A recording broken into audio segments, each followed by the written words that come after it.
The Wonderful World of Darklords. Report 8. Elsaz. It was winter when I arrived in the provincial domain of Elsaz, although my recent experience in Arendelle made it seem like a paltry excuse for winter indeed. I hoped at first to see some of this seasonal merriment that Arendelle could no longer enjoy. Snowmen, cider, Yule fires, but all I saw were shuttered doors and nervous looks. Somewhere deep in the woods, the villagers told me. But then, I find myself wondering whether my patron already knows what lurks in the forest of Elsaz. In my last report, you referred to Captain Flint as Nathaniel. I never mentioned Flint's first name in my report. This raises the question, if my erudite and supercilious patron is already acquainted with these domains, why has he sent me to survey them? You do not strike me as a man who wastes time or resources against it. You would not have me provide information you already knew. If you shared your true motivations with me rather than spying on my family and composing insults, I could tailor my reports more specifically to your needs. Perhaps you would not find them so bereft then. At any rate, regardless of whether or not this is news to my patron, the villagers told me that somewhere, deep in the woods, a hideous beast lived in a twisted castle, and it was due to emerge at any time to sate its monstrous appetite. By the time I finished my visit, I knew that the beast was not the monster that the people of Elsaz should truly fear.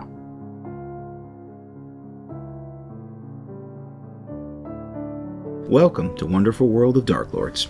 I'm Tom. I'm Rachel. And we're discussing how to convert Disney movies to Ravenloft Domains of Dread, which is extremely complicated to explain to our family. Along the way, we'll look at the Darklord, the domain itself, and some plot hooks and adaptation ideas to integrate this setting into your own campaign. Today's episode, The Beast's Castle. So the good news with this one is that we are, in fact, having the villain be the Darklord. We don't have to give you a content advisory about... Surprise! Woohoo! The bad news is, when it comes to listening to this with your kids in the room, every time we sat down and thought about doing this domain, we realized that Belle could not be there because she is a PC. Yeah. So we had to take Belle out of the picture. So if you're picking up what we're putting down, so please, anyone who went as Belle for the past 3 Halloweens in a row, just scurry them out of the room. Yeah. Put into your budget. So hopefully, in an episode about Beauty and the Beast that doesn't really have Beauty and only tangentially has the Beast, you will still be interested in listening because you really want your PCs to stab Gaston, because who doesn't? So, when we're talking about Gaston, in the section we like to call The Lord.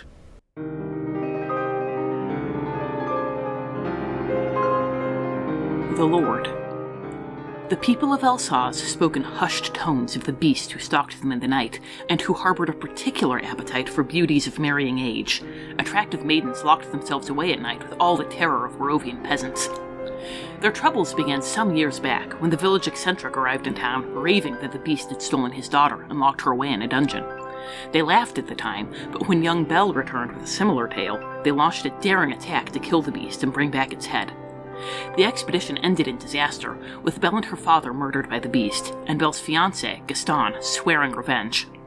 From that moment on, the villagers claim, the beast has not been satisfied to remain at his castle, but is set forth to devour villagers and livestock alike with the coming of the full moon. All attempts to find his castle have ended in failure, and they believe it to be protected by magic. Gaston is now the prefect of his home village of Villeneuve. To protect other women from meeting his sweetheart's tragic fate, he has instituted martial law and is rallying the men, only the men, into his own personal militia. I have nothing but admiration for those who seek to shield their loved ones from monsters, a fact of which my patron is all too aware. But in Gaston's case, well, as I will explain, I believe that the selfless protection of his fellow citizens was the furthest thing from his mind.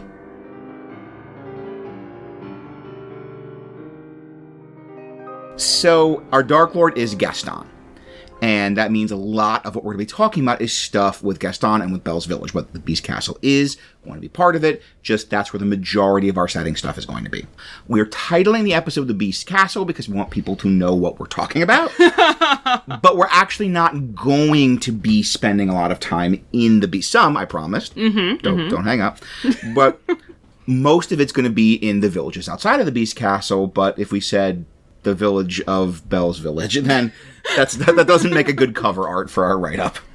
And We thought about doing the Beast as the Dark Lord. There's a really good argument to make for the Beast being the Dark Lord. We actually scripted the episode with the Beast as the Dark Lord. We recorded the episode with the Beast as the Dark Lord. But we decided that we like him too much. Yeah, we did, before Encanto, before Frozen, before Nightmare Before Christmas, we had our, if this is a character that you love too much and you can't bear to see this happen to them, you may want to skip this episode.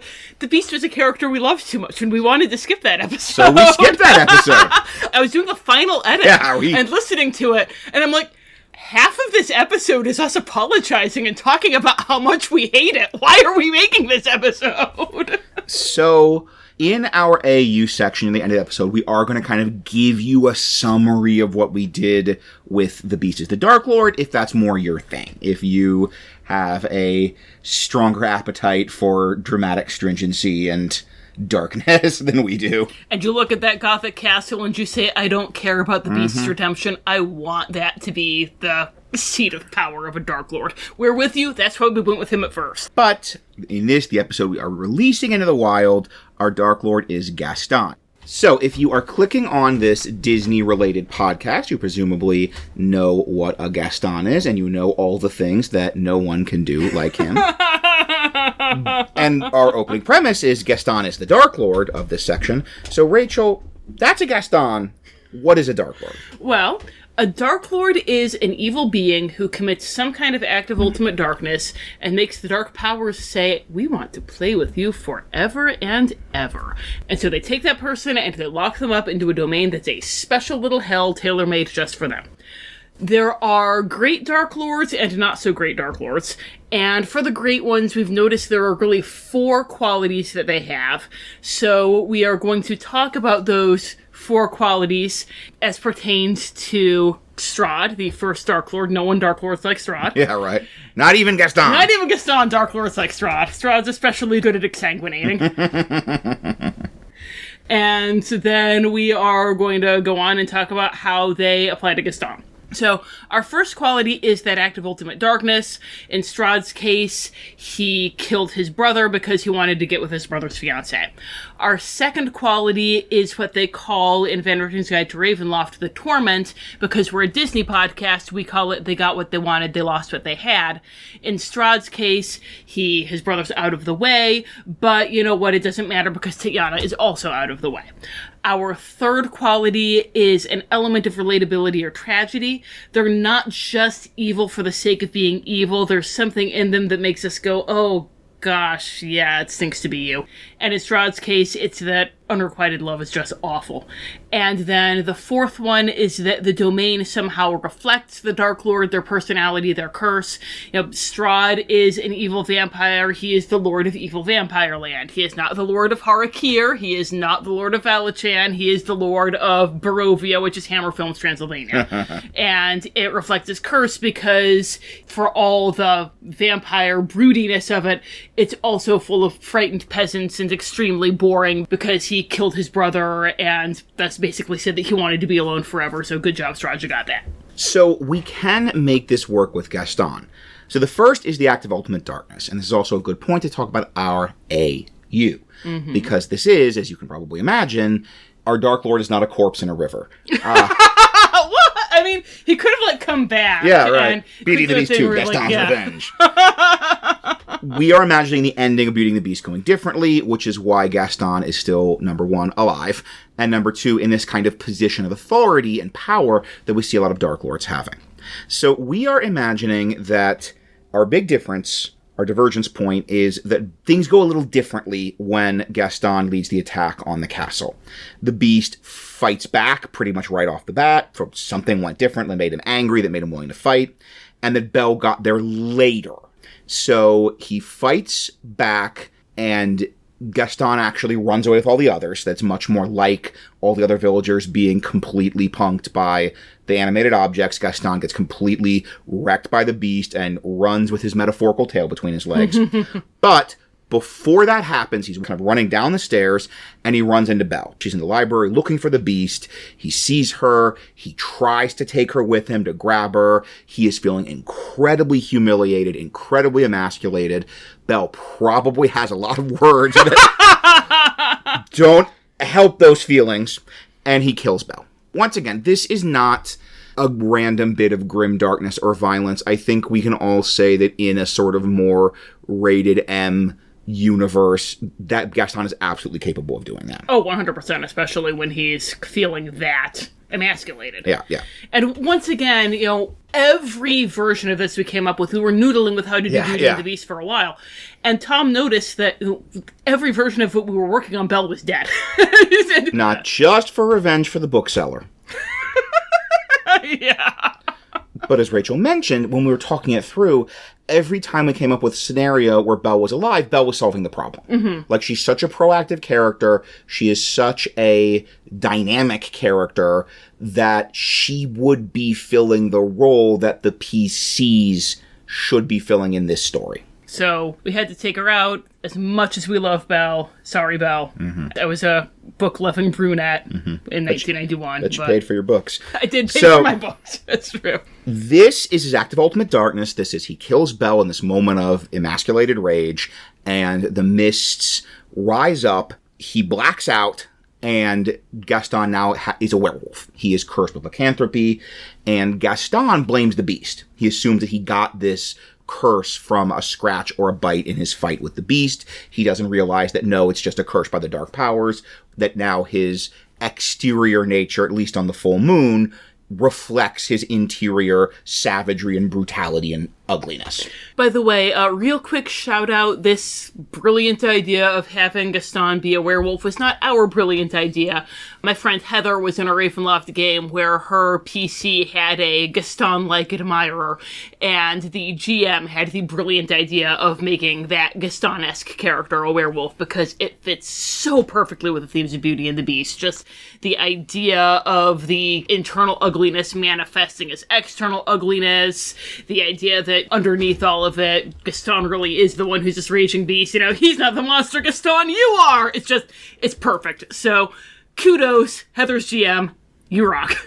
So there always is in the movie, and you're going to hear us say this a bunch of times, that parallel between the Beast and Gaston. Mm-hmm. And I think it's very clear the movie is trying to show us sort of Gaston is what the Beast would be without the curse, without the humblingness, or without Belle, or without something. But that he has the potential to be a Gaston-like figure. And so we're just taking that and kind of, he's sort of the new Beast of this setting. Mm-hmm. And then that brings us to the Torment. They got what they wanted, lost what they had. And this is now, we're stepping into the setting alternate universe stuff. We're imagining that Gaston, he is cursed with lycanthropy. When the full moon rises, he stalks the forest, he kills the sheep, he occasionally kills people in their homes.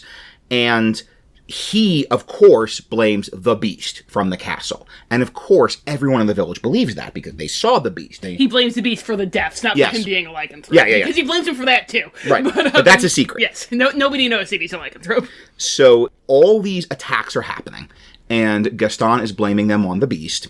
And so he is able to then take that mob mentality and that fear and just whip it up. And it's just constant for months and months and months and months. And so he's able to sort of take that power that gave him in the Kill the Beast song and just have that as his new status quo. So we are imagining that he has now become the prefect of the village. And so he is sort of the boss, he is the mayor, he is the dictator, the title he has his prefect. He's kind of fortified the village, turned it into this sort of military dictatorship, all in the name of keeping the people safe from the Beast. So there's, walls of pikes everywhere.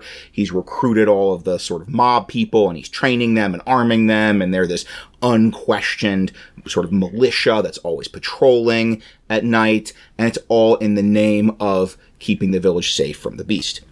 And that, of course, in a way, is Gaston's got what he wanted. He has power. He has respect. The kind of authority that he used to have just from his social status in the villages, he has through law itself. He is not just the unofficial king of the village. He is the literal king of the village. Because, his stated goal throughout the movie is that he wants to marry Belle. But it's so much of that is about face, is about, would be his trophy wife, like his literal, like the antlers up on his wall, that she would be this symbol of, well, I'm the best and she's the best, and, you know, therefore look how the best we are. And it's all about kind of his status within the village and the admiration of others and his vanity. And this is absolutely, his vanity is getting appeased 24/7 because everyone is talking about how no one leads the mob like Gaston. No one protects us from the beast like Gaston. That doesn't rhyme. But the torment there, the loss what they had, is a couple of things. And number one, he knows he is the real beast. He knows he is you know, the one waking up in the forest with sheep blood all over his mouth. If he's lucky, it's sheep blood. Yeah, right. And so he's got this sort of plates in the air juggling act of he has got to make them feel safe by militarizing the village more and more and more. He's building the jaws of the trap that are eventually going to snap around him. Mm-hmm. He seems to have everything, but the ground is crumbling beneath his feet, and he knows it. He is building his own pyre, and every time he gives a rouseful speech and whips up the mob against the beast, he is locking in that when they find out what he did, they're going to kill him. He's whipping them up against himself. Yes. And also, it's not just, we're going to talk about this a little later, but it's not just at the full moon that he triggers. We're also saying that he triggers whenever he gets angry, because that is, once again, really fitting with the themes of the movie. Yeah. And you must control your temper. And so it's not even something that he can plan around completely. It's not, if it were just at the full moon, he'd have a lot more control. Not that Gaston is the most, like, meticulous guy in the world, but he'd at least have something going for him. Whereas this, you know, any time, if he loses his temper in public, everything could come down around his head. Right. And you might see he's got this feedback loop going on where the more externally successful he is, the more desperate he is internally, which means the more likely he is to slip up and lose everything. Mm-hmm. And if he had not started this whole anti-beast hysteria, maybe like some kind of peace could be made with the village. He could have some kind of life there. But no, he is the one who made them an angry mob pointed at him, which is a pretty good torment, I think. Then we have the element of tragedy and relatability. You can probably guess this is the hardest one. This was one of the main reasons we originally went with the beast, because... Yeah. You do not think of those words with Gaston. No one is unrelatable like Gaston. Jerk face and big, stupid jerk face. I'm sure there are people who relate to Gaston, but... Yeah. I'm not going to finish that sentence. Yeah, right. So, like, subscribe, leave a comment. If that's you, then tell us in the comments. This is one where we can talk about sort of different degrees of that idea of tragedy and relatability and empathy. And with some of our darklords, when we talk about the tragedy and relatability, we feel a sense of empathy for that character. So a big example, there's a parallel here with Alma Magical, if you listen to our Encanto episode. You should. It's good. It's really good. But in both cases, we have a person who is desperately maintaining status, who is desperately maintaining face, who is in a kind of hell of their own creation based around the just impossible, ever speeding up treadmill of maintaining social status and face. With Alma Madrigal, as dark as a story we made for her, I think that's still a character that an average person can feel a lot of empathy for. We can see the path that led her to be the person she is, and we can understand that, and we can even feel pity for her that she is made all these terrible decisions and put herself in this situation. Gaston is not that. No. Gaston's relatability is more in a sense of recognizing our own darkness. That all of the darkness that is in Gaston, I think all of us do have in some level that kind of darkness. Not all of it, but the core selfishness and childishness and self-centeredness that all of us want to be admired, and all of us want to have a good reputation. And if we were publicly humiliated, rejected, it would be more than we could bear. Right, like, it would burn us. And hopefully we would all deal with it like an adult. But part of us would just want to sit in a corner and sulk and just stew over being rejected and publicly humiliated.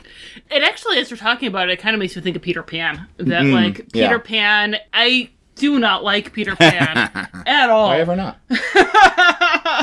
But he is, like, Gaston is, very much, he's got that childish, he wants to constantly be catered to, he wants to be the center of attention.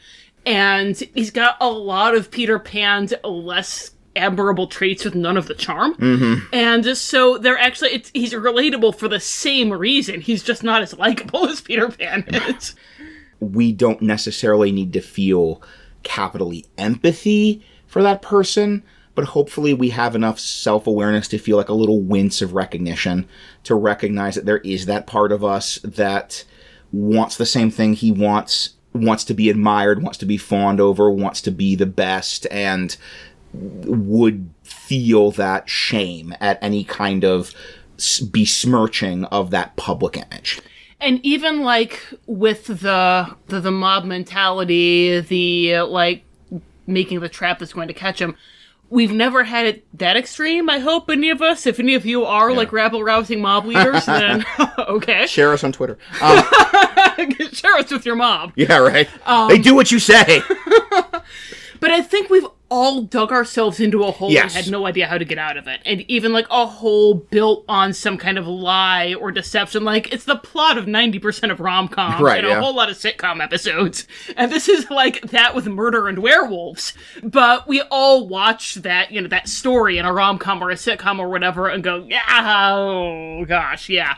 And so there is, you know, once again, we don't really empathize, but we can see ourselves. We can wince a little. Or this once I feel demographically, I feel comfortable thinking you're probably familiar with The Office.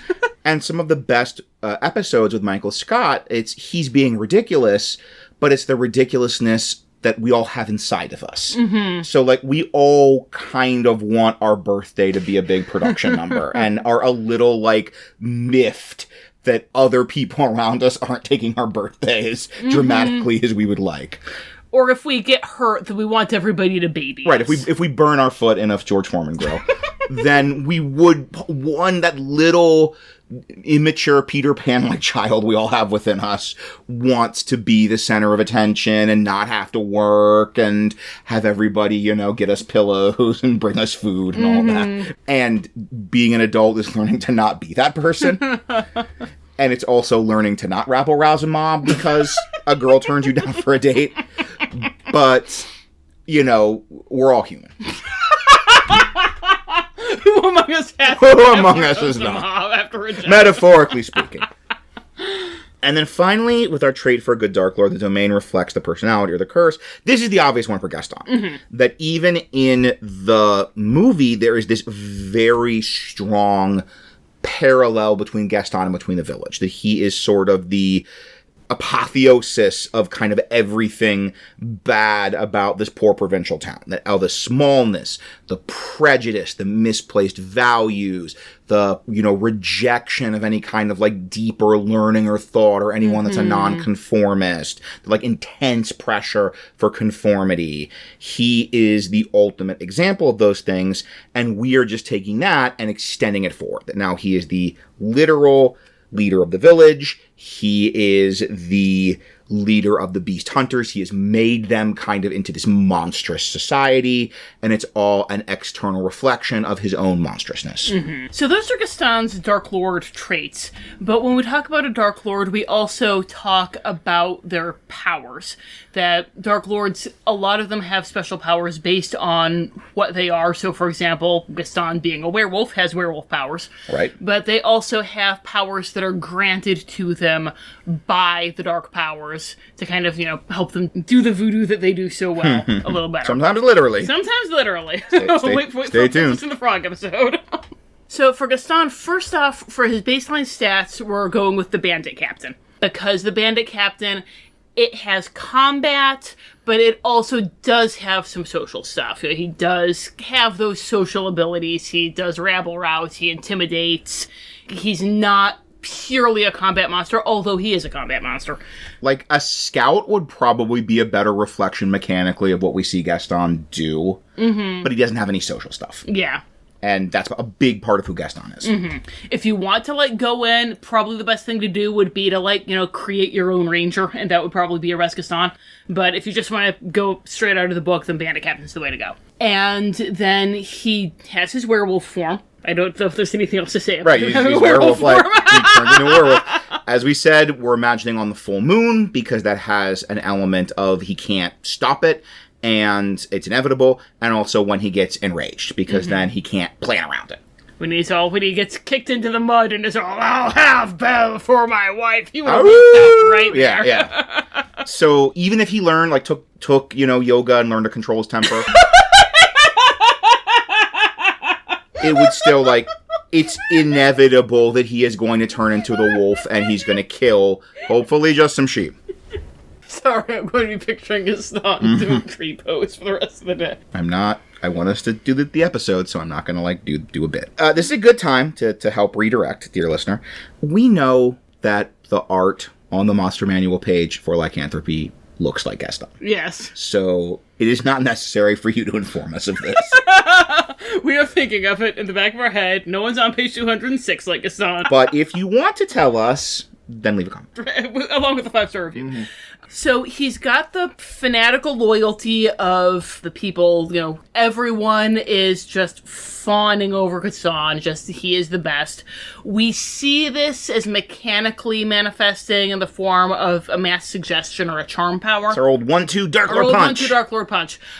It might, I think in this case, it would really only work on the village itself, that it's kind of that they're constantly under a mass suggestion or charm. I don't see it really affecting the PCs, because Belle's completely immune to it. It could be that it's a special quality that it has to be someone that has the friendly attitude toward him. Yeah, like that. Or if, you don't, then you get the roll disabled advantage. But yeah, like don't mass suggestion your PC. So it can just be, you have to be the friendly attitude. Even, like, to really lock it in, it could be, you have to have a friendly attitude for, like, a certain number of days. That if you've had a friendly attitude with Gaston for, like, 7 days, then he can use mass suggestion on you. So, yeah, he just is able to get the town to do whatever he wants. There's a whole song where he does that. He does literally that. He does literally that exact thing. I'm gonna go fight a monster. Yeah, it's a great idea. Also, vis-a-vis his abilities being more like a scout than like a bandit captain from what we see, one of the things we see is he's great with the ranged attacks, because no one shoots like Gaston, bags those buttes like Gaston, so he can cast True Strike as a bonus action. Yeah.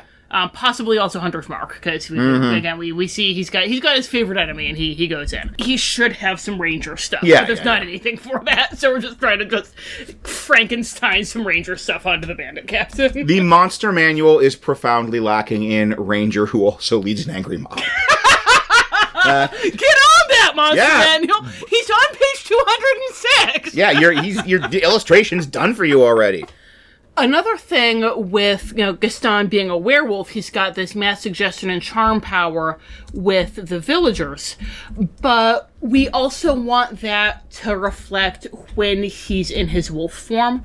We want there to be kind of a form of that happening, because that is part of the core of Gaston, is that ability to sort of control the mob. Right. And also, we don't want him to get nerfed by the action economy. Yes. Like, he's supposed to be a combat monster, and if you've got 4 to 6 PCs teaming up on him, then he's gonna go down real fast. Even a werewolf is not more powerful than the action economy. Yeah. So we're also seeing that when he's in his wolf form, then wolves instinctively recognize him as their alpha. And that even makes sense for Gaston, because if you look up alpha male in the dictionary, there he is, right there, doing that big pose. Right, you know the one we're talking about. Yeah. And this is a version, we're going to write it up, he can do a unique version of, like, Summon Nature's Ally, and a unique version of Animal Friendship, so that he can, like, howl, call any wolves in the region to him, and they immediately recognize him as their alpha. They are immediately friendly to him, and he can communicate his intentions to them, and they obey because he is their alpha. Because once again, as Rachel's saying, that is such an inherent part, that leadership and that admiration of others is such an important part of Gaston's particular brand of villainy. And, again, with Beauty and the Beast, wolves are there from the get-go. It's kind of like your villainous mooks. So we want to have a way to work that in and have it fit with our primary Darklord. And then the last power that we're seeing for him is the power that all Darklords have, which is closing the borders. And in this case, it works out great that, back when we had the Beast as the Darklord, we were saying, well, Belle tries to leave, and then there are wolves, but, there's not a point where anybody tries to leave the region. But Gaston is a werewolf, so he can make the wolves come. Right. So that's how we're seeing with closing the borders, that the forest maybe becomes overgrown, and there are certainly wolves. So in the write-up in Van Richten's Guide to Ravenloft for each of the Darklords, we have the role-playing trait, ideal, bond, and flaw, and those are presented as quotes. And if you are new to the podcast, then we are going to take what we do here, we are going to write it up in that format, and we're going to put it on DM's Guild for free, and the link will be in the show notes. But that means we need to also do a role-playing trait, ideal, bond, and flaw. And if we want to be true to Van Richten's Guide to Ravenloft and our own nerdery, those should be quotes as well. So this is sort of an interesting puzzle we have every episode of looking for quotes that express those aspects of our Darklord character. And we have, for the past couple months, said, well, we put the poll up, but we don't know what the results are yet because we record these so far in advance. You're going to know exactly when we recorded this because the poll is still open, but the results seem pretty decisive, so we're going for it. Right. I am very sorry to the one person who said don't do it live, but you're outnumbered. Yeah, right. So... Democracy. So we will, in fact, be doing it live.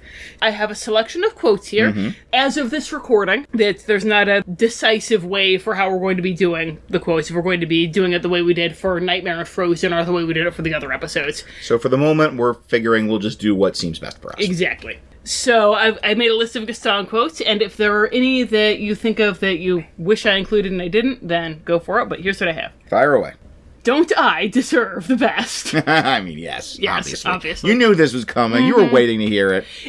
I really like it with the full quote, but if Belle's not there, then we don't need the whole, she's the most beautiful. That's the best. That's going in. Mm-hmm. It's just a matter of, is that the role-playing trait? Is that the ideal? Is that the flaw? Mm-hmm. Is that the bond? Like, it could be all of the above. Anything. That could be all there is to Gaston, because that is kind of all there is to Gaston.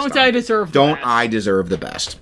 It's not right for a woman to read. As soon as she starts getting ideas, thinking... That's a good quote. It's very specific. But I couldn't not include it. Because heck with that guy. Heck with that guy. It's about time you got your head out of those books and pay attention to more important things. Like me. That is a good one. I'd like to thank you all for coming to my wedding. But first I better go in there and propose to the girl. Oh, Gaston.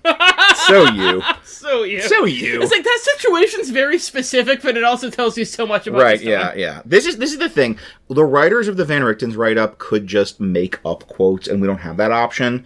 So it's always that challenge of, this quote expresses so much about Gaston, but it's, like, so specific to the situation. Mm-hmm. That girl is tangled with the wrong man. No one says no to Gaston. That's got to go in there, too. Yeah. No one says no to Gaston. Yeah, even just the no one says no. No one says no to Gaston. Dismissed. Rejected. Publicly humiliated. Why, it's more than I can bear. Yeah, obviously. If you're not with us, you're against us. Ooh, I gotta go with that for the bond. Because that is in my... Oh, yeah, because that's the whole mob. Right, the mob and the, I am the state, and so are you cool with... yeah, totally. Yeah, okay, cool. I didn't even think about I'm that typing for the that bond, down, because that's his bond. That's the thing that matters to him, external to himself, is the mob. And is the everyone being with him. And anyone who is not with him is an enemy. Yeah. And then, did you honestly think she'd want you when she had someone like me? So good. Okay. What do you... Because I don't want to be like, this is what we're doing, honey. Yes. What do you think? I think, honestly, the ones that I look at and I say these have got to go in are Don't I Deserve the Best? Absolutely. No One Says No to Gaston. Mm-hmm. And then either dismissed, rejected, publicly humiliated, who has more than I can bear, or honestly, it's about time you got your head out of those books and pay attention to more important things like me could really work as the trait because it's so it's so self-centered. But I think those are the ones, like, do you honestly think she'd want you when she has someone like me is such a heel line, but again, you need the context. Yeah. So it seems to me that Don't I Deserve the Best... Ideal? Yeah, I was about to say I suppose yeah. Because it's in the thing. Don't I deserve the best? It is his ideal that is guiding his actions. Why is he proposing to Belle? Why is he so insistent that Belle be his wife when she's not interested in him? And there are a lot of girls that are, clearly, because she is the best, and I deserve the best. That is the ideal that guides his actions and decisions. I mean, the flaw and the role-playing trait.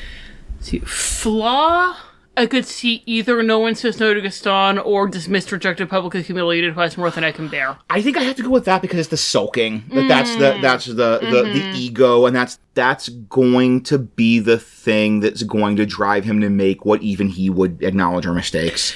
I can see that, but I also think no one says no to Gaston feels more active and aggressive. It does, yeah. No one says no to Gaston. Especially with some of the stuff we're going to talk about with the setting. So I'm cool with, the flaw being no one says no to Gaston. Okay. No one says no to Gaston. And then trait, I could see... I'm not sure if dismissed, rejected, publicly humiliated works as the trait. It's very specific, yeah. Let's see, it's about time you got your head out of those books and pay attention to more important things like me. The book thing is such specific. I'm cool abbreviating it a little bit. It's about time you pay attention to more important things like me. Yeah.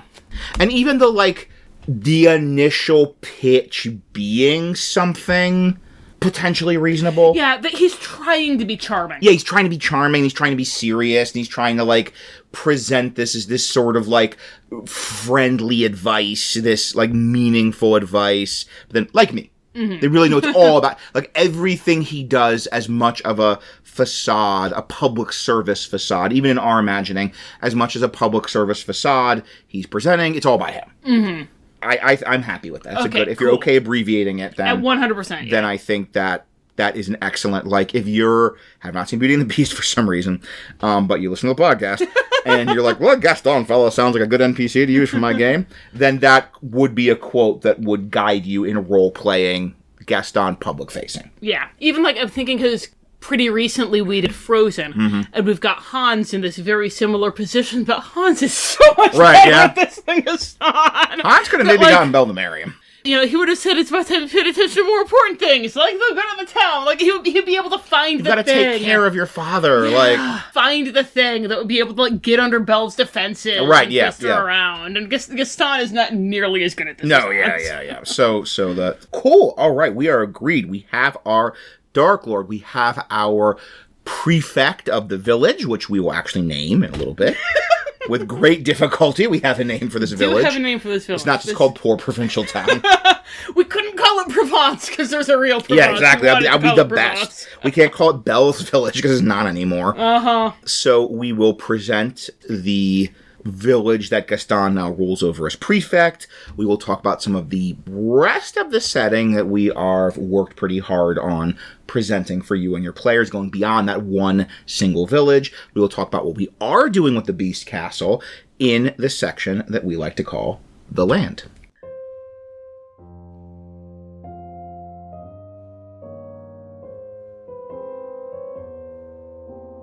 The Land. According to the villagers who spoke to me, Villeneuve was a quiet, simple town before the beast began his reign of terror. Now, all its resources were marshaled for two purposes. One was to defend the town from monstrous attack. The militia had surrounded the village with fortifications and implemented a strict curfew, with Gaston, in his infinite chivalry, personally ensuring that the town's loveliest women were safely locked away after nightfall. Villeneuve's other purpose was the constant massaging of Gaston's tremendous ego.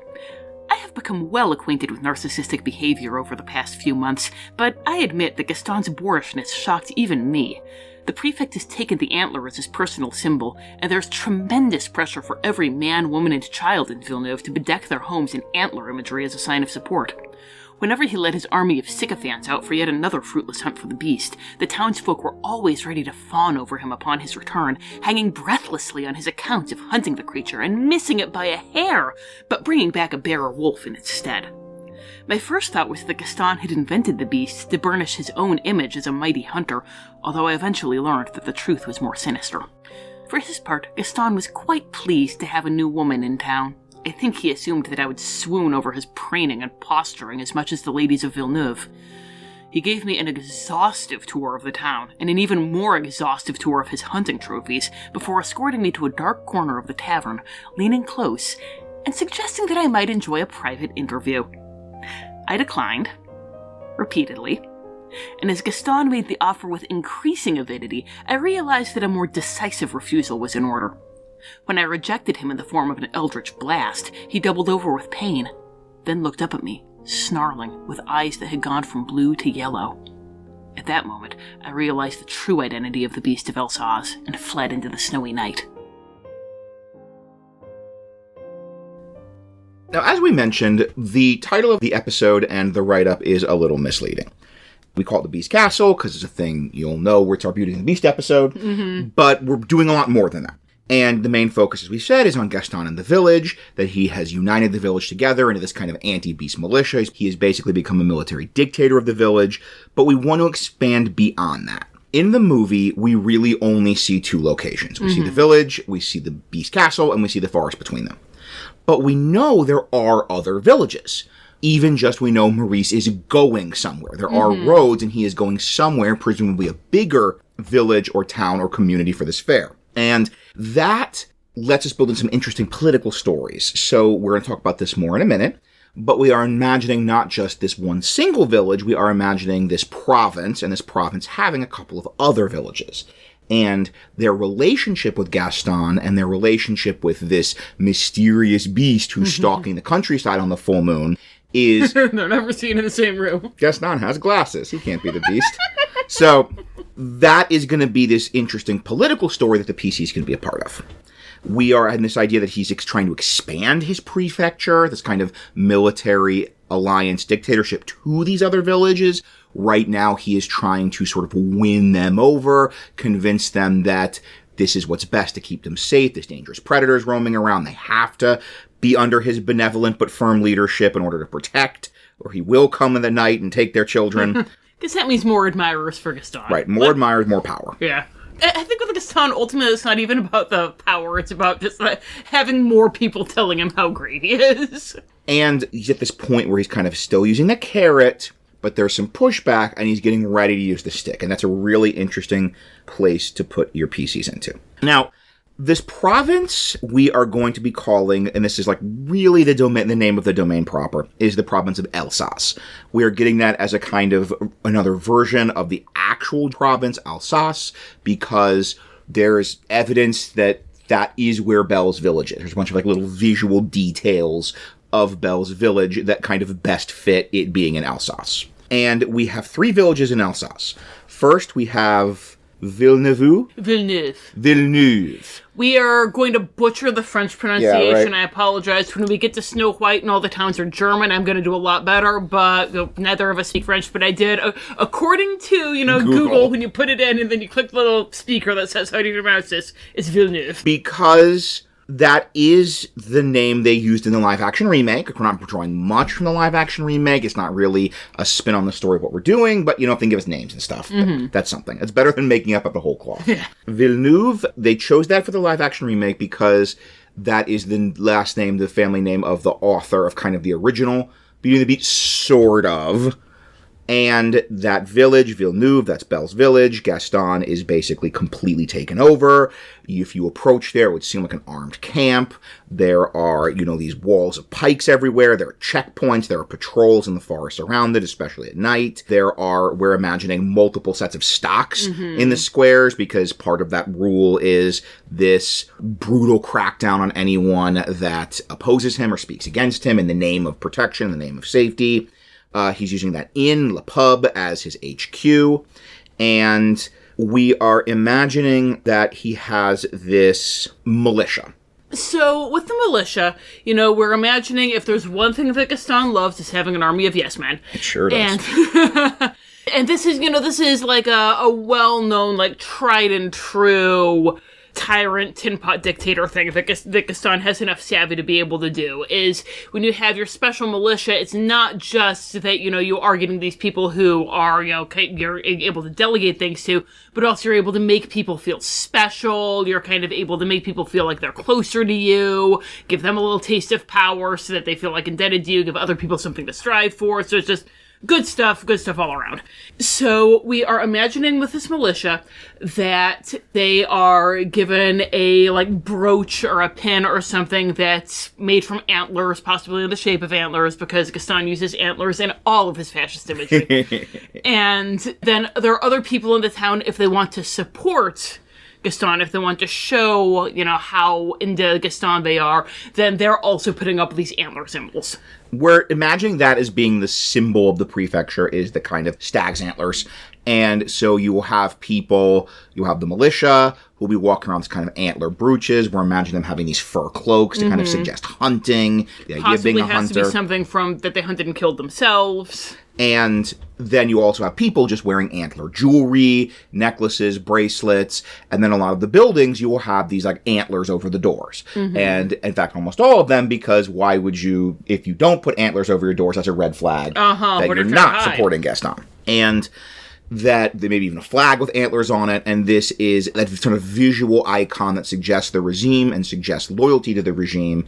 And then when they go to these other villages, the kind of variance of how many houses, how many people they see with this antler imagery is kind of a visual suggestion of how much or little support there is for Gaston's prefecture. And then, of course, in this setting, you can put any villages you want. If you come up with a cool idea for a village, fit this story that would fit this general conflict, then let us know, please.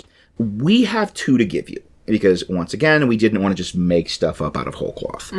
And in Beauty and the Beast, when Rachel's giggling, this is so nerdy. I'm so proud of Tom's diligence. He's our freeze frame and research man. I mean, I didn't freeze the frame. I just read the Wikipedia page. But if you freeze frame, if someone freeze frames, and then you go to the Wikipedia and then page. put it on the Wikipedia page, the sign that Maurice looks at when he takes the wrong path that leads him to Beast Castle, most of it's just gibberish, but animators being nerds, 2 of them, the signposts are discernible.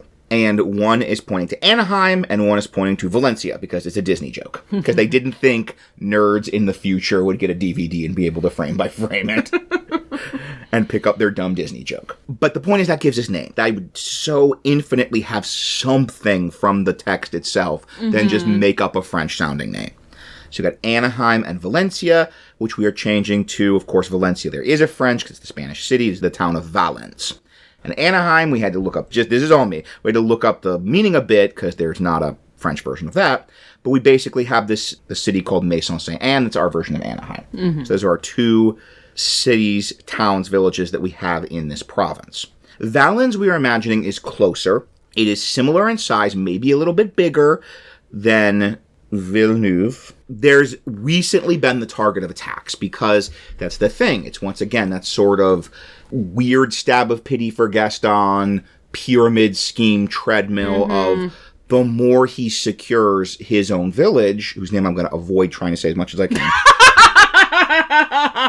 the more the Gaston Werebeast needs to strike other regions and other villages that his ego demands that he expand to, but he is sort of taking away. He's eliminating his own kind of hunting ground. His daytime self is taking these political actions that are eliminating his nighttime self's hunting ground. Both because the fortifications do actually work, but even that if they did all of this stuff and the beast was still coming after Villeneuve, then clearly something's not working. So all kinds of reasons why he can't poop where he eats. So Gaston is mostly won over the people of Valence because that's the nearest village, so that is where the Gaston beast has been targeting. And there's many people, not as many as in Gaston's village, would be wearing the antler jewelry, would have antlers over their house. There's like a vote coming up, a town vote coming up to formally join the prefecture. They use antlers in some of their decorating. Some of their decorating. They've kind of unofficially joined the prefecture. If the PCs go there, they'll see militia there being treated with deference. They'll hear everyone talking about how great Gaston is. But this kind of vote is coming up to formally join the prefecture and have Gaston as prefect over their village. And of course, there's a vote coming up is D&D GM term for a plot is going to happen with the PCs. Hey, PCs, go get involved in this. And then we have Maison Saint-Anne. And we're imagining that this is the biggest in the region. This is maybe a full-on small city. And this is where the fair is going to be. That if he just paused the frame and read a little more carefully, he would have seen the sign for Maison Saint-Anne and gone the right way to the fair and won first prize and become a famous inventor. And so they are much more neutral. They use antlers in a small amount of their decorating. They're the small city. They're kind of either the official or the unofficial regional capital. They maybe do look down on Gaston's village a little bit as a poor provincial town. But there is this increased pressure. As Valens is accepting the prefecture, of course, logically, he has to move the attacks farther out. So attacks on Maison Saint-Anne are escalating. So there's a little bit of antlers in their decorating, but, like, it's growing. Mm-hmm. And either of these, and we'll talk about this more in the adventure section, but either of these could be an excellent point for a PCs to come in and change that momentum and shift what's this change that's happening in the villages with their relationship with Gaston and the prefecture. Mm-hmm. So those are our kind of mundane, like, village settings. And then, of course, we've got the titular setting, the more magical one, which is the Beast's Castle. The one you're all here for. So with the Beast's Castle, our youngest went through a period a couple months ago where he wanted to watch Beauty and the Beast multiple times a day. The soundtrack was the only thing that we listened to on car rides. I am not complaining. I love this movie. That's how good that movie is. Mm-hmm. But all the roughly gazillion times we watched the movie, we didn't notice this until we were reading him a couple of the different children's book versions of it, which we have, 6 or 7. Mm-hmm. And we were reading them, and when it was talking about Belle going into the West Wing, it mentioned there being gnawed bones lying in the room. And I think, we got a book about Disney villains, because that's our thing, and it mentioned, the gnawed bones, and there was a thing, like, in the Jean de Cocteau black and white version of Beauty and the Beast, there's a whole thing about the Beast is feral, and the Beast is he becoming more feral, or is he just... I think it's not... I don't totally remember, and I don't speak French. It's either that he is very feral or he's becoming more feral, but there's this whole that he has to lap up water from, like, the pool with his tongue, that he never eats the food laid out on the table that's for Belle, and then they're walking and she's a stag, and he asks her to look away because he's going to stalk and kill the stag, and he doesn't want her to see. And there actually was something in some of the deleted material that was when the last petal fell from the rose. It mentions in the live-action movie and also in the stage musical that the enchanted objects are just going to become things. And the Beast was also supposed to become mindless. He was just going to be an animal. And we do see this in the animated movie. We don't necessarily get the idea that he's becoming more feral, but we get that he's in a very semi-feral life before he meets Belle. You even have the progression of the clothing, that when the first meets him, he's just wearing pants and a cape, and then they get to know each other a little bit, and now he's wearing a shirt, and then we go from tattered pants and cape Beast to full Versailles cravat, leggings, like blue suit Beast. There's that progress of him, or even the way he eats, going from just the kind of eating like an animal to... They sit at the table, and they have the whole shrimp fork and the dessert fork and the salad fork, and he is eating like a Versailles gentleman. And even after she leaves, he's fighting Gaston, he's got a shirt now. Yes. And so, once again, because the Beast is also a PC, so we can't have him being too actively, like, working against Gaston in any way here, or, again, just kind of the plot being now he's sitting in the castle and moping. So we decided to go with this idea that when Belle died and the last petal fell from the rose, the Beast is feral now. And he is going out in the forest, and he's hunting for food. There's enough of himself left that he's not hunting for people, but he's hunting animals for food. And then with the enchanted objects, we didn't want them to just be objects, because... that is so beautiful and eerie, the living objects in the castle. As you have in the Jean de Cocteau, that is a thing with the hands that are moving the candlesticks and everything. So we decided we were going to go for that, for the Jean de Cocteau image.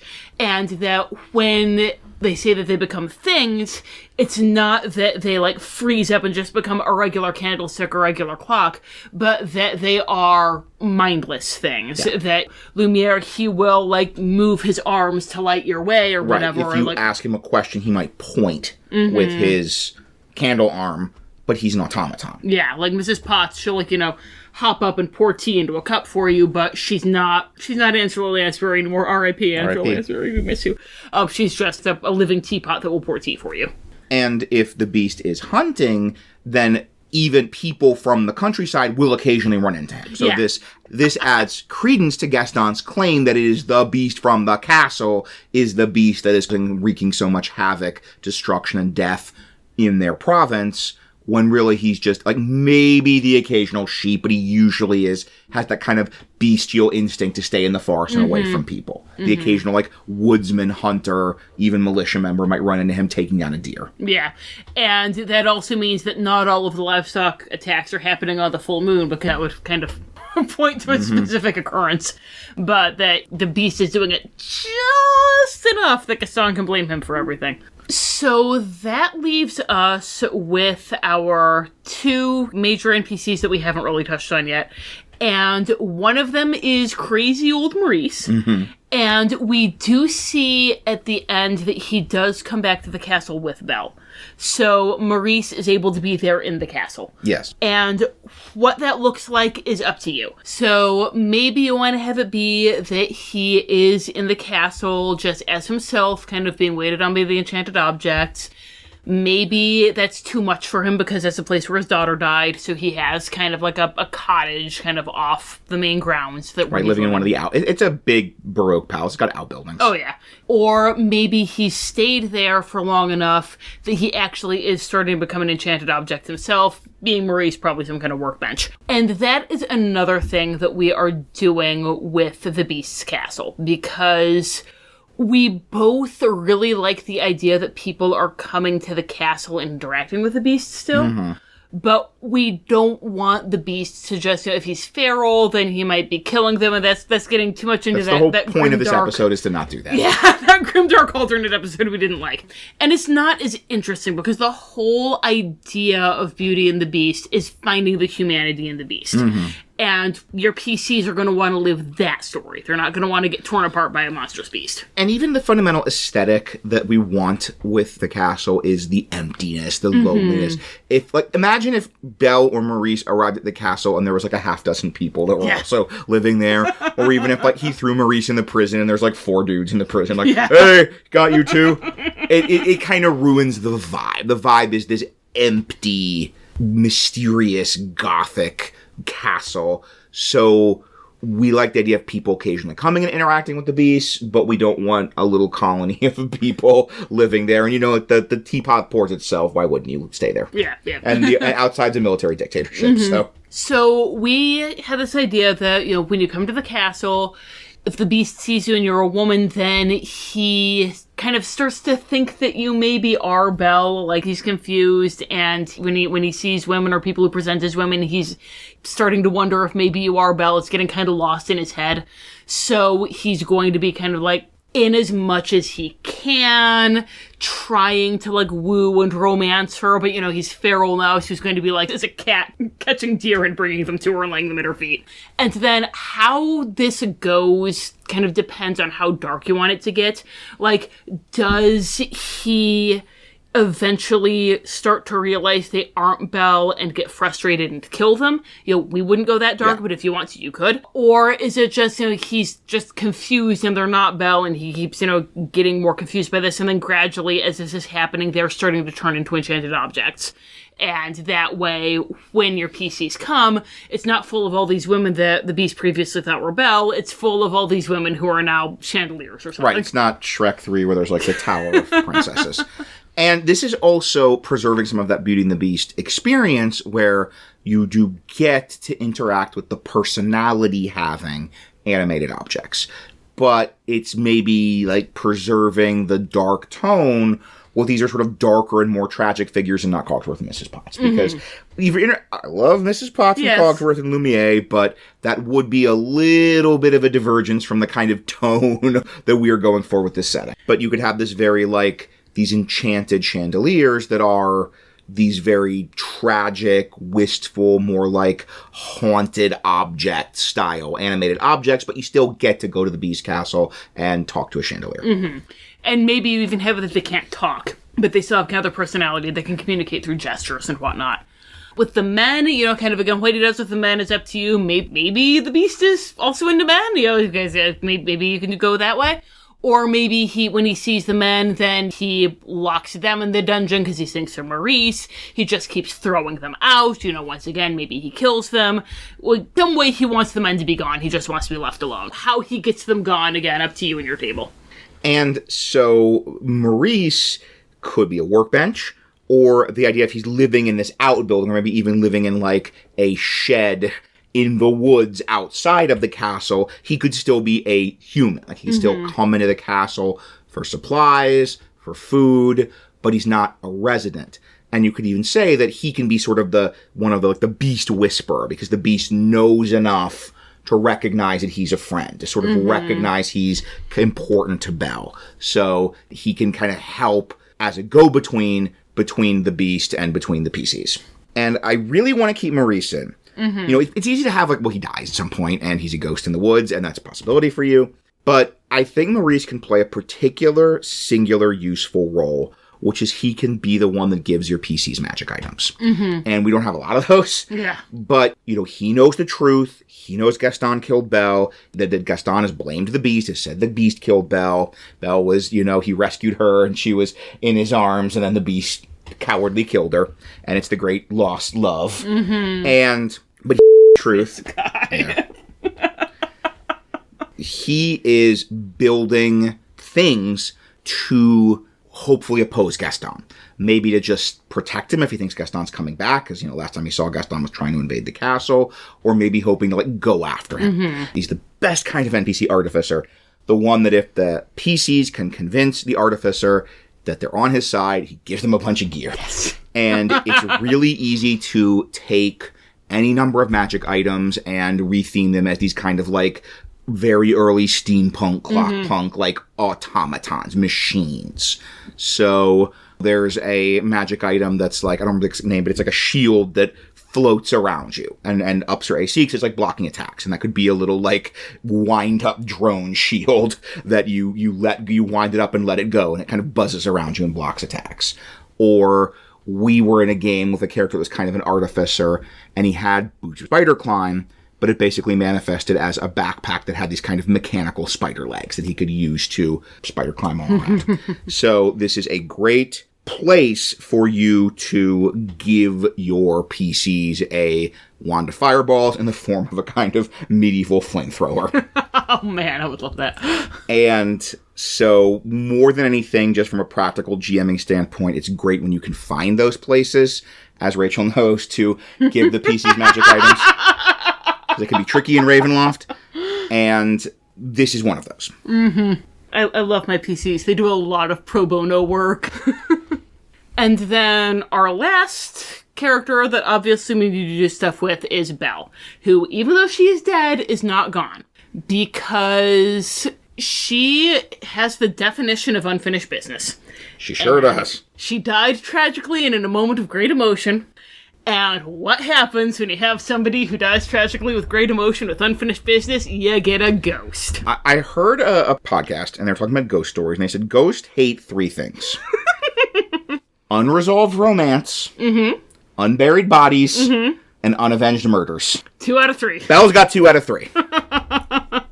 So, Belle's ghost, we imagine her ghost is haunting the library, and that is the entirety of why Gaston killed her there, because we wanted to have her be in to be haunting the library. Belle would want us to have her be murdered in the library. That's how she'd want to go. That's how she'd want to go. She died as she lived, surrounded by books she didn't pay for.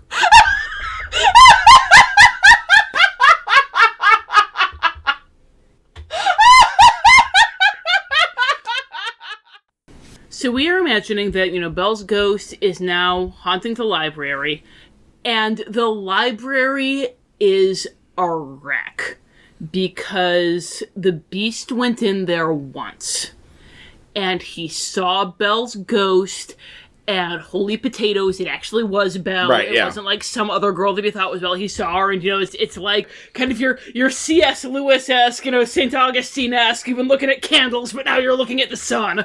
And he, saw her, and it brought just everything back, and it brought back all this, fear that what if she blames him, guilt that what if she should blame him, what if she's going to reject him, and this is all his fault that she died.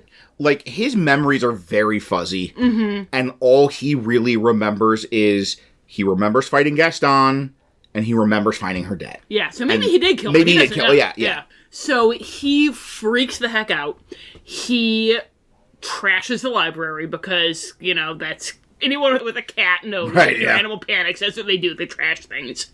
And he runs away, and he's terrified to go back, both because he doesn't want to see her again, and because he's afraid that if he loses control, if he trashes the library again, what if he hurts her? He already thinks maybe he killed her. What if there's some way that he can hurt her even more now? And... it's so much better this way if he just stays away from her, because all he'll do is hurt her. And my little romance reading heart is just being so hard right now.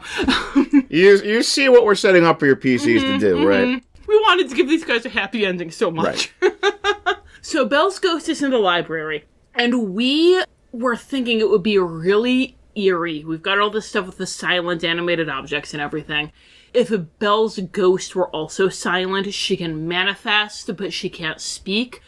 But if they look in the books, then she can show them things. Yes. Maybe you have the illustrations of the books move. Maybe they kind of like fall into the books, like falling into a pensive, and they see things around them.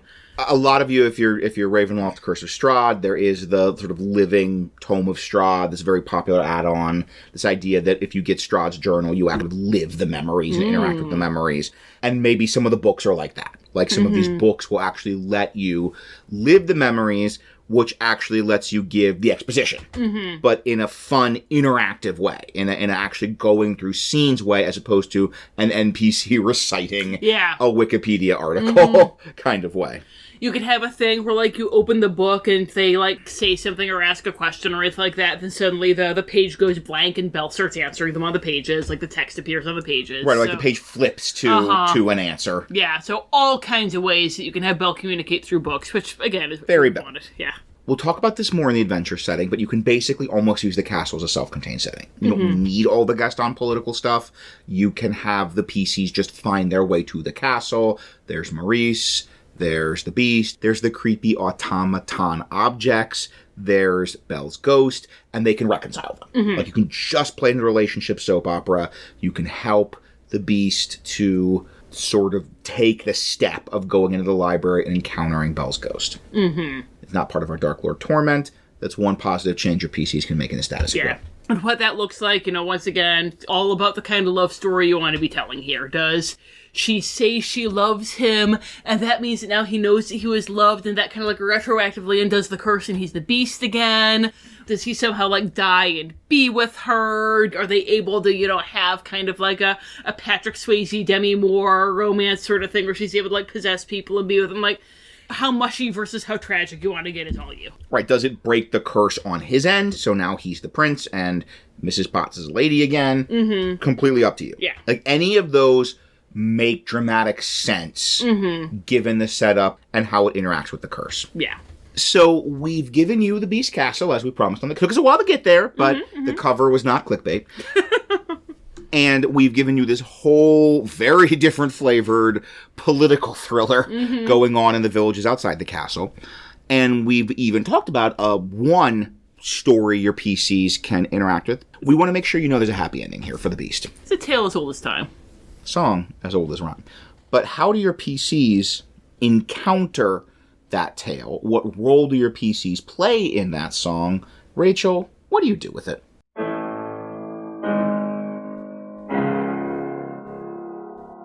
Dread possibilities.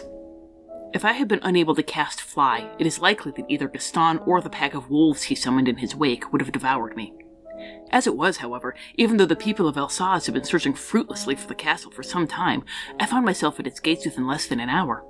This came as no small surprise. I was certain that Gaston had fabricated the beast in the castle to cover up his own crimes, which would explain the people's inability to find it. I now suspect that the castle has some way of protecting itself from those who desire harm to its residents. The castle was dark and forbidding, its turrets dotted with leering gargoyles, and was in a state of tremendous disrepair.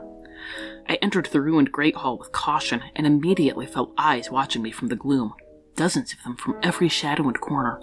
A quick use of Eldritch Sight proved that this was not my imagination, as virtually every object in the castle fairly reeked of transmutation magic, and some of them moved under their own power before my eyes. As I stepped forward to examine the animated objects, I heard a roar from the top of the stairs, and all the candles in the Great Hall were instantly extinguished. I could make out a bestial shape as large as a bear hulking on the balcony above me. Before I could flee, the beast leaped from the balcony to land in front of me with surprising grace. He peered at me with the vicious but vacuous eyes of a frenzied animal, but the rage went out of them as he scanned my face, leaving only bewildered sorrow. He reached for me, making inquisitive grunting sounds, and stroked my hair with a single massive finger. I was able to calm him with gentle words. I doubt he understood them, but he comprehended my tone well enough. He led me around the castle with the hopeful expression of a dog wishing to play with its master. When we passed a certain set of double doors, however, he became agitated. The aggressive cast returned to his eyes, and he pushed me away from the corridor with his massive paws, snarling. Imagining the fit of pique my patron would unleash if I left this room unexplored, I assumed gaseous form and slipped under the doors. Beyond it were the ruins of an enormous and once grand library, one which seemed to have been actively destroyed rather than falling to the ravages of time. The books appeared to be mundane rather than magical, and I wondered at first why the beast would protect it so fiercely, until I glimpsed the spectral figure of a beautiful woman in a blue dress. Unfortunately, I was unable to communicate with her in gaseous form, and that shape was my only possible escape from the library. I doubted that an eldritch blast would stop the beast for long. I retreated from the castle, the beast's mournful howls echoing behind me. I want adventure in the great wide somewhere. I want it more than I can tell. Hey look, it's that movie. It's that one. So why did your PCs come to Alsace, come to the Beast Castle, other than you like Beauty and the Beast a lot, which good for you? And there's a couple different possibilities. And most of them center around this Gaston and this fear over this beast that is supposedly stalking the countryside. Though we know it is stalking the countryside, but it is Gaston. It could be, your classic example, they're just there for trade. This is a farm village, it's agricultural, they do have trade. It could be relating to the story, specifically Gaston buying weapons, buying armor for his militia. PCs are the kind of people that hang out with people that make weapons. So maybe they're doing security, traveling with this delivery of swords and crossbows and things like that. And that's how they kind of enter into this world and learn about this story. Or maybe there's a plea for help. Maybe they have connections with an NPC who lives in Valence or Maison Saint-Anne who lets them know about things getting real bad, people getting a little Hitlery around here. Or maybe an NPC they know knows about this. So if you're doing the kind of Van Richten network, then maybe someone Van Richten knows is like an herbalist in Maison Saint-Anne who writes a panic letter saying things are getting a little Hitlery. Or, we're talking about these people who are going to the Beast's castle and, disappearing one way or the other. Maybe somebody that the PCs know this happens to them. And then that way you can even have the hook on, oh no, the Beast killed them! And then they're, when they're pulled in, they're kind of sympathetic from Gaston to the start because... Oh no, the Beast killed them. Or, maybe someone that they know got eaten by a werewolf. Right. So, you get them there, but then there's what story do you do? And there's kind of two stories going on here, and we do have a way to combine them all together to give you this sort of comprehensive arc. This is one of those domains where there really is one big story. There's kind of one thing happening in the domain that your PCs get themselves involved with. If a domain like Barovia has dozens of story hooks, dozens of NPCs, you can play a years-long campaign in Barovia. It's called Curse of Strahd. Whereas a domain like Tempest is the Wicker Man. It's one thing. You go there and you do this one thing and you try not to get burned alive in a Wicker Man. And this is it's a longer story than Tempest, but it's kind of one story. Spoilers for our parting thoughts. Yeah, right. And so this story, there's these two elements, and one could be a one-shot. And that could be self-contained, that could be just doing the castle. You just let them know, possibly through the exposition books, that Gaston killed Belle, and they're just trying to get Belle and the Beast to reconcile, and you're not engaging with the Darklord, but hey, you can have lots of fun in Ravenloft without engaging with the Darklord. Oh, yeah. But they go through the mist, they're like Maurice, they end up in the forest, they end up in the castle. We meet Maurice, and they resolve this interpersonal drama. And that's going to be the most satisfying and the most emotionally powerful story we're doing here, and that's the one that really can just be its own thing. Mm-hmm. The other is an inevitably longer arc, and that's this Gaston political story. They go to Gaston's village, they find out the whole situation, and then they work to stop the other villages from joining the prefecture. Gaston's Darklord-ness probably would prevent them from full-on overthrowing them in his own village, but those guys are a bunch of jerks anyway, so who cares? Let them be in dictator land. But you can stop Valens, you can stop Maison Saint Anne from joining the prefecture, you can give Gaston a black eye, metaphorically and possibly literally. Please, literally. And that's gonna be a good feeling. The fact that you stopped Gaston from getting what he wanted, and more importantly, stop these innocent people from having Gaston be their dictator. That's gonna be a good feeling for your PCs. And that's something that's not stopped by the Darklord curse. That's not the plot armor of the Darklord status quo, is this torment as relates to his own village, nothing to do with expansion to other villages. No one's punched in his idiot face like Gaston. So we're imagining this story where you go to the villages, you meet Gaston, you, with a couple of decent insight rolls, get to sum things up. And you... Presumably you give him a different name, because if you run into this guy named Gaston. Yeah, right. Or don't. Sometimes that's fun. Yeah. We ran a game set in a kind of version of Gotham City, and the PCs had a lot of fun making loud comments about the PCs that knew Bruce Wayne, the PCs that knew Batman, and those guys sure weren't the same person. No! So maybe they'll just have fun knowing Gaston and just being right off the bat, let's take this guy down. Or you want to do a plot twist, which we'll have some suggestions about with the AU section. But you go to the villages, you find out the deal, you meet Gaston, you either know he's Gaston or figure out he's a Gaston type. And then we're imagining you look for the evidence that will stop the other villages from joining the prefecture. It's not going to be full-on revealing to everyone, like, undeniable evidence that he's the werewolf, because that would kind of change the status quo too much to mess up with the torment.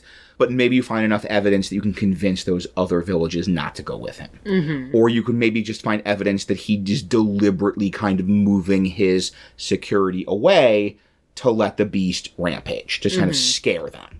That's much more believable and fits. He actually is the beast himself. And you could also do something with that, revealing him to Maison Saint Anne and Valens, and then he still has the torment of he's stuck in Villeneuve. Right. He's never going to get past Villeneuve. Everyone outside hates him. He just is known beyond Villeneuve what he is. So at some point, your PCs find out the truth. Maybe they follow Gaston. Maybe Gaston knows they're not trustworthy, so he asks them to come with him, and then werewolves in front of them to try and kill him and blame the beast. But something happens. You're fighting Gaston, and one way or another, you end up in the beast castle. Maybe it's even full-on Gaston sends you to try and the beast castle as kind of either a fool's errand, or he's thinking maybe because you're not a direct enemy of the beast, you can get through the kind of mystical protection. Yeah, because one thing, we didn't mention this with the Beast Castle, that we have to have a reason why Gaston doesn't just go there and attack it again with a bigger army this time once he gets Valens and Maison Saint Anne on board. So, a thing that comes up a lot in various versions of the Beauty and the Beast fairy tale is this idea that the castle kind of provides things people are looking for, that originally it was, Belle's father was looking for a rose for her. And then there was a retelling of it that I was just reading where Belle is poor and she knows if she goes to the outskirts of the castle, she's always going to be able to find food there. So you could do this idea that if somebody is in the forest and they're looking for something, and providing this thing won't cause any harm or major inconvenience to the beast, then they find the castle. Because that even fits in with his original sin being against hospitality. Yes, yes. That, Maurice was looking for a place to stay. It was the Enchantress all over again. So he was being offered this chance at grace, this chance at redemption, this chance at not making the mistake that he made originally, and he didn't do it. Belle, she wanted Maurice to be free. She was looking for Maurice, The Beast doesn't want Maurice around. It's actually an inconvenience for him to have Maurice around. It's no skin off his nose if he lets Maurice go. So Belle finds the castle. And then Gaston isn't able to find the castle until he has the mirror, which I guess is kind of functioning as his mistalisman in this situation. So you could have it be that there are people finding the castle who are like refugees. They're coming running. They're looking for a place to stay to hide from Gaston. And that's how they find the Beast's castle. You know, Gaston's totally got rationing going on. Totally has a system based on how much you get is based on, you know, how much you kiss up to him. There are people who are hungry because they don't, and they find the Beast's castle. And so there is a way that you can have people stumbling on the Beast's castle on a semi-regular basis, but Gaston still has no idea what it is because the thing that he wants is the Beast's head, and that's a major inconvenience to the Beast. That is not a crime against hospitality. Yeah, it's pretty clear we're meant to understand the castle is kind of in this reality bubble. It's not just a castle in the woods that you could see with a drone if you flew it overhead. That it's enchanted. It's an enchanted castle. And that Maurice and Belle kind of find the castle because it is right for them to find the castle. That's the right thing to happen for the magic, for the curse, for the narrative. Whereas Gaston has the magic mirror. And now he doesn't. So maybe he tries to send the PCs there to... He tells them that he's found the lead on where this beast den might be, and he sends them off because either they'll find the castle or they'll get killed. Either way, he wins. But you arrive at the castle, and this is where you can do the Beast and the Belle story. And this is kind of the reason we've included the books having the memories, is you can find the book where Belle can show you the memory of Gaston killing her. And they could take, the PCs could take that back, and that could turn the other villages against Gaston. That could be a way, if you don't want to do the full-on revealing he's a werewolf, you could convincingly have PCs get the other villages to see what kind of person Gaston is. He's a liar, he's a murderer. His own village is so enthralled to him that they'll ignore what's right in front of their face. But you can at least have the victory of getting Valens or Maison Saint Anne or both to turn against Gaston. Yeah. And maybe chase him out of town with tomatoes. just a little treat for your PCs. A little treat for your PCs. With tomatoes. So you kind of have the option of the one shot of just the castle stuff, or the longer political story where going to the castle is the key to getting the other villages to turn against Gaston and to reject his leadership. And in theory, you could just do the village stuff. Like, you don't need to go to the castle, but do go to the castle. Like, your PCs are gonna be mad at you if you do Beauty and the Beast. Plus, it's just like, oh my god, it's such a good setting. It's just this amazing, gothic, spooky, atmospheric, like, the rest of this is just kind of 2E, 3E Falcovnia light. Yeah, right. Like, the castle is where you get all the good stuff. Please send them to the castle. And that's where they're going to interact with both Beauty and the Beast. And your PCs are going to be mad if you go to Beauty and the Beast land and it's just Gaston nonsense. Yeah. So, the castle, that's the kind of key to overthrowing Gaston's expansion into these other villages. So, for our Dread Possibilities section, we always have two variants we'd like to have for every movie, and that's Agent Down and Aging Up. How to do it with younger players, with kids, and how to do it with adults, where you're more willing to dive into some of the subtext we've been dancing around a little bit with, so that, but indeed, the Disney's Beauty and the Beast also dances around a little bit with. So, let's start with Aging Down, because this is a beloved film, and if you're listening to a Disney podcast, you might be running a game with kids and saying, I like this, but it's a little too murder for me to run with my younger players, though they really love the Beauty and the Beast, and they hate Gaston, and this is not going to work for them. So the first obvious is, I think you can do a pretty similar story.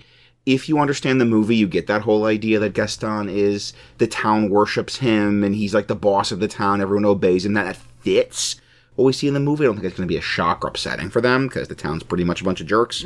Obviously, in this case, he's not eating anybody. It's just that he is claiming that it is the beast from the castle that is rampaging around, eating all their livestock and scaring everybody. It's really werewolf Gaston, but nobody at any point is eaten. Whether you want to do the castle and have Belle's ghost is a trickier question. Yeah. That's a real thing for kids that love this movie. That's going to be a real kind of kick in the teeth. Again, I don't know how to do this with having Belle be around. Like, she's so proactive, and if she's there, then she's going to be doing the stuff that the PCs are supposed to be doing. I can't see her just, like, staying in the castle and standing by while Gaston is doing all this stuff. This is a situation that goes against my previous advice. You maybe just want to do the Gaston stuff. If you think your Beauty and the Beast loving kids would have a fun time punching Gaston in the face, and, they probably would. The other possibility is to some way have it be that Belle, the Beast, the castle, they're all kind of in some sort of weird stasis, and something where kind of defeating Gaston also lets them restore Beauty and the Beast. Restore the castle to the way the kids want it to be. Like, they're going to want Mrs. Potts to be a cheerful British teapot. So maybe something like, this is occurring to me now, this is live, that we have the animated objects, and they could just be objects, and maybe we kind of have the Beast and Belle are somehow also sort of objects. Like, maybe Belle's in a portrait, or we're doing the thing with the books where you don't actually see her ghost, but you go to the library and you get the idea that her spirit's sort of in the library, like some of the books fall off the shelves, and when they open them, they see her memories. And maybe the Beast, if you don't want, like, kind of feral Beast might be too distressing. So maybe, like, he's one of the gargoyles now, like, kind of like he was hiding. And then when they're able to defeat Gaston, they sort of avenge Belle's whatever, and then they're back, and we get the cool fireworks that makes all the statues angels again. Another possibility that just occurred to me, because once again, this is live, baby, it's jazz, is that instead of killing Belle, Gaston, like, drags her out of the castle, kicking and screaming, and, but she's still refusing to marry him, obviously. Right. But now he's had this idea of locking somebody up in an asylum until Belle agrees to marry him. Well, Maurice is in the castle now, so we can't do Maurice. But he said, well, clearly, Belle's gone mad, all this encounter with the Beast, da-da-da-da-da. Obviously, you don't want to have the asylum be anything like the way an asylum actually would be, but if you just kind of have it be like a prison, that she's just kind of like locked in a prison, kind of like the way that the Maurice was with the Beast, then you could have it be that Belle is trapped, they rescue her, they get her to the Beast, the Beast, he can be just his, mournful, despondent, or maybe, he's turned into one of the gargoyles, or maybe even like, I think that kids would be okay with feral Beast if he wasn't, like, angry feral Beast. You got this, like, just sort of, like, sad skulking, and he's forgotten how to talk and all this other stuff. But as soon as they're reunited and declare their love, then they can come together. So kind of having to rescue Belle from the asylum, which is nothing like an actual asylum. And that could be the way to go. And that lets you do either a kick down the door and get her out, or a prison break story, which everyone of all ages loves a good prison break. So then there's aging up.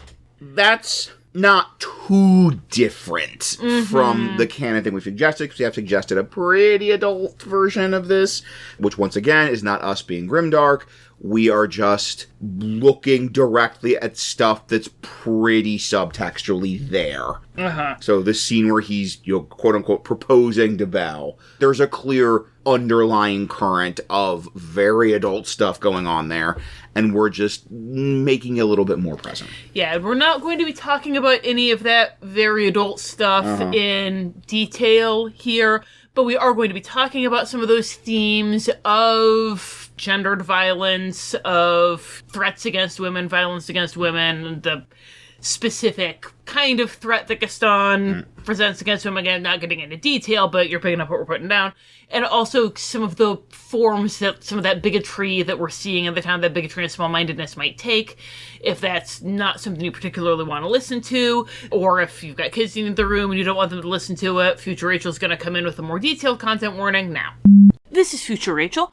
We talk mostly about the things that happen within the movie itself, and then say, hey, the subtext here sure is awful. So we do get into some of the underlying violence of Gaston's actions, some of the various underlying phobias and isms that the townspeople are displaying, but we don't get into a whole lot of gory details about ways that you can expand on those. I do briefly use a vulgar word for posterior, and we describe our original version of this, our AU, in which the Beast is the Darklord. And in this AU, if you've got bigger little pictures in the room, the Beast's active ultimate darkness is the same as Gaston's active ultimate darkness was, so you might want to shoot them out for that. There's a reason that we did not want to do this version after all. If you want to skip that, then you're going to want to skip ahead about 9.5 minutes to around 1 hour and 38. The obvious thing for aging up is just more gore, is to have Gaston just be eating people, to, describe the bodies they found and really get into the potential for this predatory figure. I mean, sure, you can do that if you want. Also, there's potential with Gaston in the older material, bingo, with Nova Vasa, rather than it being like kind of this like cowboy thing that's going on with like Western, kind of dueling warlords. I can see why they moved away from this in the older one, because it was very kind of Jack the Ripper, gendered violence sort of thing. And it was that his Hyde side was attacking women that his Jekyll side was into. And it very much, with Gaston, you get the sense that kind of those concepts could very easily be tangled up in his head. And any women who are interesting to him and particularly rejecting him, if there are any who are rejecting him, they're going to get eaten. If the werewolf represents his inner brutality and his inner bestialness and all of his sort of cruelty and rage externalized, then I think it's totally fair to say from the movie the thing that most brings that out of him is any kind of emasculation or rejection. Like any feeling of being belittled sets him off like that. I just snap my fingers. And that doesn't have to be like a gendered thing or a sexual violence thing or anything like that. If someone does, in fact, spit better than him in a spit match, then that person's gonna die. Well, the full moon is full. And then we also have, you can really make the village into a sinister place. We have already made it into a fairly sinister place. And once again, I don't think we're bringing out anything that isn't there in Kill the Beast. We're just saying, what if Kill the Beast continuously for like 2 years? But the thing with playing up the cruelty of the village, playing up the bigotry and the small-mindedness of the village, is that Kill the Beast is when we see it ramped up to 11. But even before Kill the Beast, you had when Maurice came in begging for help at the end of the Gaston song. And they think he's nuts. That is, an understandable reaction. Yeah, right. He comes in raving about this hideous beast that's kidnapped his daughter. But their reaction isn't, oh, poor Maurice, oh, let's get him home, let's take care of him. Like, maybe he's, something or other that actually happened is getting distorted in his mind. Maybe Belle was attacked by wolves, so let's help this poor man. They grab an old man and they throw him out in the snow and go back just laughing at him into their beers and just leave him out there and don't bother checking on him. That's such a cruel bullying thing to do. And that's always been there, and Kill the Beast makes it worse, but it's something that they've always had. So yeah, depending on your group, they could either really enjoy having this sort of horrible, repressive, brutal society to fight against, or it's not something they want to deal with. So just like kind of, this is something where you can crank it up, you can present a really serious version of this setting we've come up with. You could also like play down the subtext and just have it be Gaston's goofy militia and like their cookbot hats. Your group. Yeah, and a lot of the things that we're going to be talking about here, I feel like when we inevitably get to our Hunchback of Notre Dame episode, because, if you want to talk about gothic Disney, that's the way to go. A lot of the things that Hunchback of Notre Dame makes explicit are already there implicitly in Beauty and the Beast. That you have the mob in Hunchback of Notre Dame, that you have the racism, even the sexual violence, that Frollo is very much explicitly a predator, but the way that Gaston is moving in on Belle in that proposal scene is very unsettling. Yeah, like, watching it, kind of looking at it, thinking about this podcast, I noticed the detail that I see he's, like, about to corner her against the door. He, like, knocks a chair out of the way. Like, this very not okay, aggressive creeping up on her. Even with Kill the Beast, you can extend that to maybe this is the way that they're reacting to the non-humans in your party. Maybe they're like making little snide comments here and there about, NPC who acts a little funny. And once again, might not be something that your player group wants to touch on at all, but if it's a thing that they are going to really enjoy doing so that they can just punch them in the teeth that much harder, then You know your group. That's an option, and as we keep saying, that is totally in keeping with the setting. Mm-hmm. Not only our version, but even the core material. Mm-hmm. And then finally, one other... This is an AU, but it does fall under the aging up category. Yeah. And that is actually our original conception, where Beast is the Darklord. And as we said way back at the beginning, this probably is a better Ravenloft domain than what we've given you, but it is a little much even for us. Yeah, as we've been recording this episode, I keep thinking, actually, the original version was better. But I hate the original version! Thanks, I hate it. So the original version, we have a whole thing, but super brief. The Beast, in this case, as Belle is looking at the rose in the West Wing, he kills her. Like, he not only just screams at her, he actually knocks her out of the way, which, to fair to us, that's also the subtext of that. Violence is the subtext of that scene. Mm-hmm. And the subtext of a lot of Belle's early interactions with the Beast. Yeah. So that is his act of ultimate darkness. And that is when he's brought into Ravenloft, and his curse is basically that he will always, like, there's one petal left on the rose, because the dark powers are having fun with that. Mm-hmm. And so he's always knowing he's just about to lose his hope, but he has that little shred of hope, so he's trying to sort of force a connection. So he's going around, he's kidnapping women. Gaston still has done this military dictatorship, but... the Beast is also this threat to the people, is kidnapping young women, taking the castle, and sort of trying to force a spark, trying to force a romance, and then when that doesn't work, they turn into chandeliers. Mm-hmm. The thing with this version of the domain, and this is kind of part of why we're putting an aging up, also because, this is just not a thing any of our Beauty and the Beast loving kids want to listen to. Yeah, not at all. But the thing with this domain, why it was better, but also why we hate it, is it does have a lot more thematic coherence. Uh-huh. That it does do a lot more with, when you have both the Beast and Gaston as villains, then you can do a lot more with paralleling them, because that's part of why the movie works, is that in the beginning they are both villains. And in this case, it's kind of paralleling the way they treat women. That the Beast is, he's kidnapping these women, he's bringing them back to the castle, and he really just kind of sees them as objects to his redemption. And then meanwhile, obviously, Gaston is just seeing women as objects all over the place. And so kind of having these two sort of parallel awful men, parallel views of how misogyny works, that's interesting, it's thematic, but the problem is when you don't have a Belle there anymore, then you don't have any women kind of standing up as a counter to that. So if this sounds interesting to you, if kind of this idea of a domain where the main theme is misogyny and gendered violence, and you've session zeroed it, your party's cool with that, Everyone's you have a party full of, we're in the aging up section, so I'm gonna say it, kick-ass women who are just going to be able to roll in and just smash the patriarchy, then by all means, go for it. This is a great place to get some cathartic patriarchy smashing in.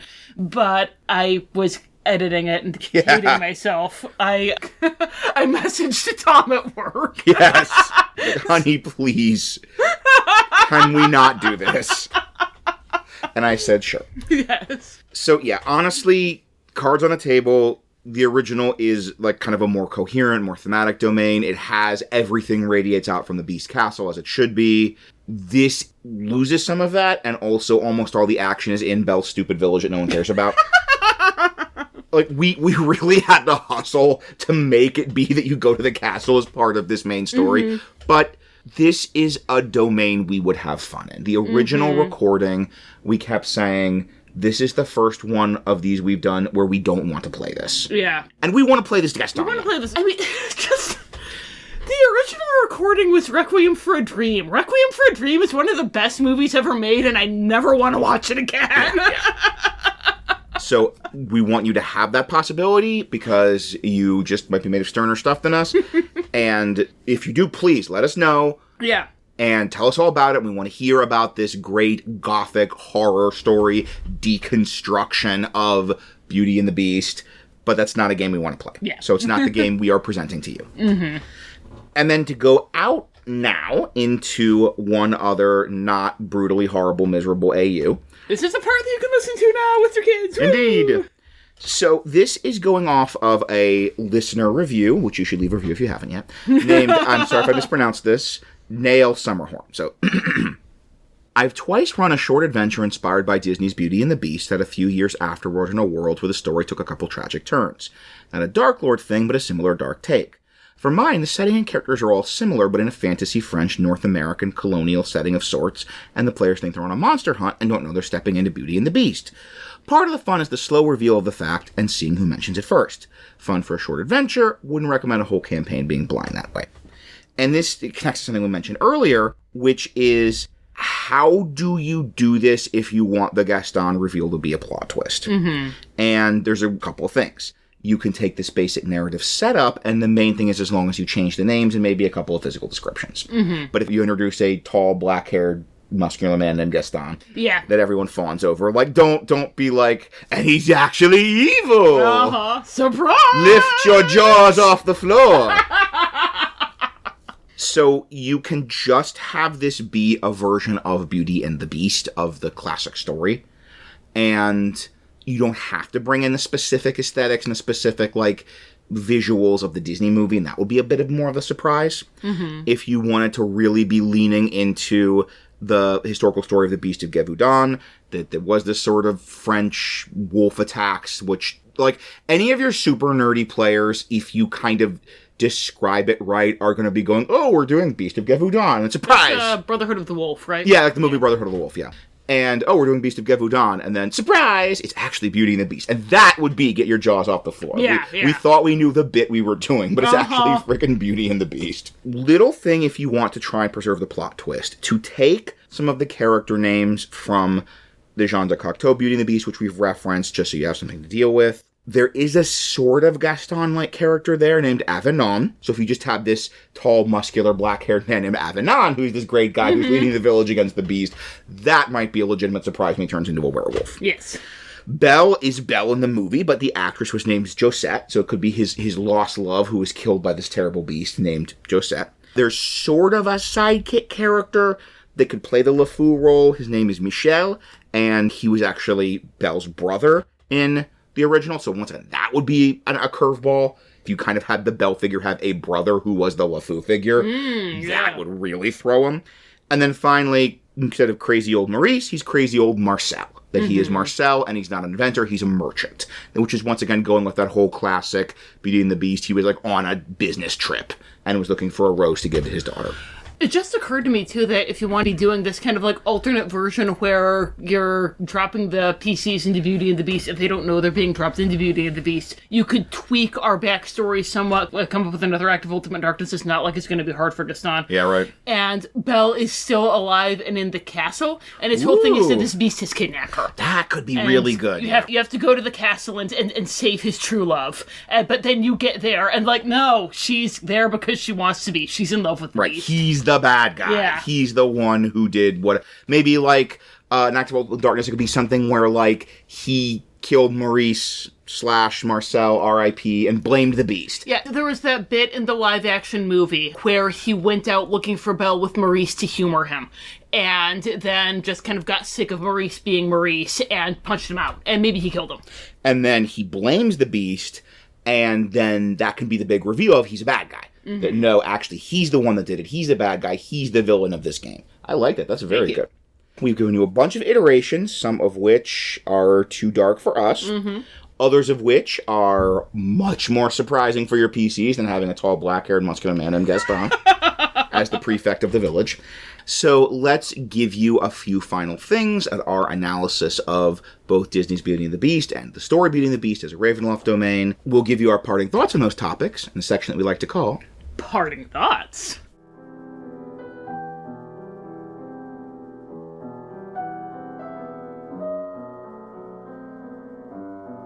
So, in our parting thoughts, we always like to start by talking about the genres of horror from Van Rich's Guide to Ravenloft. And so we always talk about what genre of horror we think fits the setting, and the best way to incorporate that horror into the setting. So, Tom, why don't you tell us, what do you think are the genres of horror for Beauty and the Beast? Gosh, this is so hard. Well, there's one we've tipped a little bit our hand with our constant use of the word gothic. Yes. Beauty and the Beast is a classic gothic story. Gosh, yes. And kind of almost is a gothic deconstruction before gothic deconstructions. And just the Beast Castle is one of the great, like, gothic settings of the Disney animated universe. That it is the classic, the crumbling, mysterious, dark castle with the kind of predatory, menacing figure inside, the sort of past reaching into the present. The genius of this movie is a lot of the scenes with the castle, especially at the beginning, are genuinely eerie. Yes. And I think for a lot of future little spooky dudes watching this movie, that's actually one of your first hits of, like, horror and the gothic, is the genuinely eerie moments in the Beast Castle. 100%, yeah. And also, even with this version that is kind of downplaying the Beast Castle a bit, you still have that theme with Gaston, with this whole kind of Jekyll and Hyde thing we're doing with him, where his externality is reflecting his internality. Right. That is so gothic. And even, once with the gothic themes for the movie that are kind of coming out again here, the gothic has that kind of sensuality to it, and that is very much present in Beauty and the Beast. The Beast gave a lot of people feels. Something was there that wasn't there before.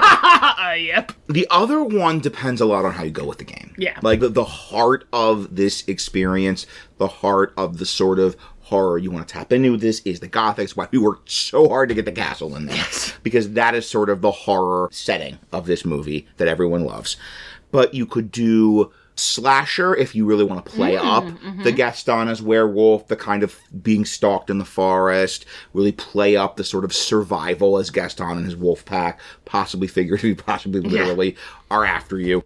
You could also, I think, do, if you really wanted to have a lot of time in Gaston's village, whose name I'm not going to pronounce, and that could be kind of psychological if you really want to play up the informants, paranoia, about to do some generational nerd stuff, kind of like Ba Sing Se in Avatar, that just everybody's smiling and nervously and talking about how great things are, and no panicking if you make the slightest criticism of Gaston, and loudly insisting they don't know you. What about you? What do you think's on that second genre? I was thinking dark fantasy. Yes, that's that definitely... was kind of more thinking about the Beast's castle. But you've got, like, animated objects. You've got, Gaston is a werewolf. It's not something like Borka, the psychological horror where the darklords are ultimately just two people. But I do like slasher. Thank you. Like, psychological horror is there, but I don't think that that's the game that most people are going to want to play. Right, yeah. I think it's probably going to be more dark fantasy or slasher. And even just a lot of what we're doing, even with the setting changes, are still so much in those fairy tale logic. Even like the Belle is the ghost and she communicates through the books, and the Gaston is the werewolf because he's a beast within. Like, that's very fairy tale logic. Yeah, so it's also gothic logic. But, wow, and with Belle we even have ghost stories. We even have a ghost story, a ton of genres like, going on here. If you really want to make this about putting Belle's ghost to rest, or reconciling her with the Beast, that is you're both handling the unresolved romantic relationship and solving the unsolved murder. So this could very much, especially if you really focus on the castle, this could be basically a ghost story. Yeah. With a werewolf. So I think in the write-up we're probably gonna... You're the guy who's writing the write-up, actually. I have the power. Yes. I will probably do dark fantasy, because all of the other stuff could be kind of under the umbrella of dark fantasy in one flavor or another. So I'll probably do gothic and dark fantasy. Download the write-up to see if I do. Those were the words I was going to put in your mouth, so I'm glad I was right. But if you really like one of these other genres, this is a very flexible setting when it comes to the genre of horror. So then we talk about what kind of game we do for the setting. And I've basically spoiled this. I think you came right out and said it earlier. But just to recap, because it's on the script here, you can do a one-shot-ish, two-shot in the Beast Castle, and that'd be great. If you want to engage the Gaston story, that is a big story. That is a political thriller with machinations and ghosts and haunted books. So that's going to be a good 5-6 sessions, especially if you like long sessions, like 3-4 hours, maybe more if you're shorter, like us, because we're old and boring and can't stay up late. This is like one of those big mods that you'd get in the old days. This is not like a Candlekeep mystery kind of deal. It's like 3 pages. This is like a pretty big, like 20, 30 page adventure with maps. It's one of those paperback mods. Right, yeah. But it's like, that's the story. It's longer. It's not a one-shot. It's a longer time here than even some of the others we've done. But that's the story of this domain. There isn't really a narratively meaningful way to engage with the domain other than kind of doing the story we've laid out. Yeah. Like we were talking about that with both Frozen and Treasure Planet, that there are these like little corners of the domain you can go and explore that have other stuff. You can go explore this weird island if you come up with a really cool like ice-based monster that you want them to go fight like frost salamanders or remorazes or something like that. You can throw those at them and have the village is being attacked by a remoraz. But you don't really have anything like that. You can't just do like, hey, I want to do the thing in Arendelle. Yeah. You can't be like, oh, I want to do this other thing in the Beast's Castle in the province of Elsass. No, it's this story. Yeah. So if they wanted to do this story, which I hopefully some of you at least do, and they were doing some of the older Ravenloft material. There's the Unified Core, but also there's this domain called Elsass. What are some connections we could have to some of the canon Ravenloft domains? Well, the most obvious connection is that this is far from the first French domain. After all, this is France. We've got Daemon-Lu, we've got Richemelo. If you were going to be putting it in a core like they had in the older stuff, then you'd probably want to be putting it around there. I would put it by Daemon-Lu because Daemon-Lu kind of goes farther north. I don't remember hearing anything about the harsh winters in Richemelo, and Elsass definitely has its harsh winters, so I'd say kind of like putting it on like the Daemon-Lu Lamortia border. Yeah. Then you're getting the Lamortian cold with the Daemon-Lu culture. It's taking off my Ravenloft. Yeah, right. Just in case you wanted to know specifically where on the map you would put it. Can I tell you what countries in the real world border any other countries in the real world? Canada. And Mexico border us. So you could have it be that maybe it was originally part of Daemon-Lu and, kind of broke off and became its own domain, or you could just have them kind of be culturally connected. And then the geography is great and all, but getting it as kind of some of the thematic and historical and really tying it into the history of the core, you could do some really interesting stuff connecting this thematically to Falkovnia, because Gaston is really trying to be Dracov Light here. Older, 3.5. A bit in the newer stuff, too. I mean, because the newer stuff, there is still that Vladeska is the military dictator. The military dictator. She does have the talons. You do have that Gaston is, creating this personal militia that are kind of mirroring the talons. So you could have it, once again, more in the older stuff where Falkovnia is a military powerhouse and has any kind of influence whatsoever on the wider core. But even with the newer stuff, you could have it be that Gaston has, heard of Vladeska Dracov, this amazing, military leader, and really wants to emulate her despite her unfortunate femaleness. And nobody's perfect. Except Gaston. Except Gaston. So he's making plans to woo and marry Vladeska. And an interesting direction you can take that is there was this stuff in the live-action version about how Gaston was this war hero. And if you're having him be from around Daemon-Lu, there is a country that has a history of aggression against the domains around Daemon-Lu. What's that country called? It's called Falkovnia. And so you could have it be that he was in this war against Falkovnia, that's how he became a hero, was, fighting off Drakov's invading armies. And again, even if you're doing the newer stuff, then you could have it be that he and Drakov were originally from the same world before they got pulled into Ravenloft. Because we do know that she was this warlord. Right. That she was invading all these places. Maybe she tried to invade Elsass, and that was one of her failed campaigns, and Gaston was part of the army that drove her off.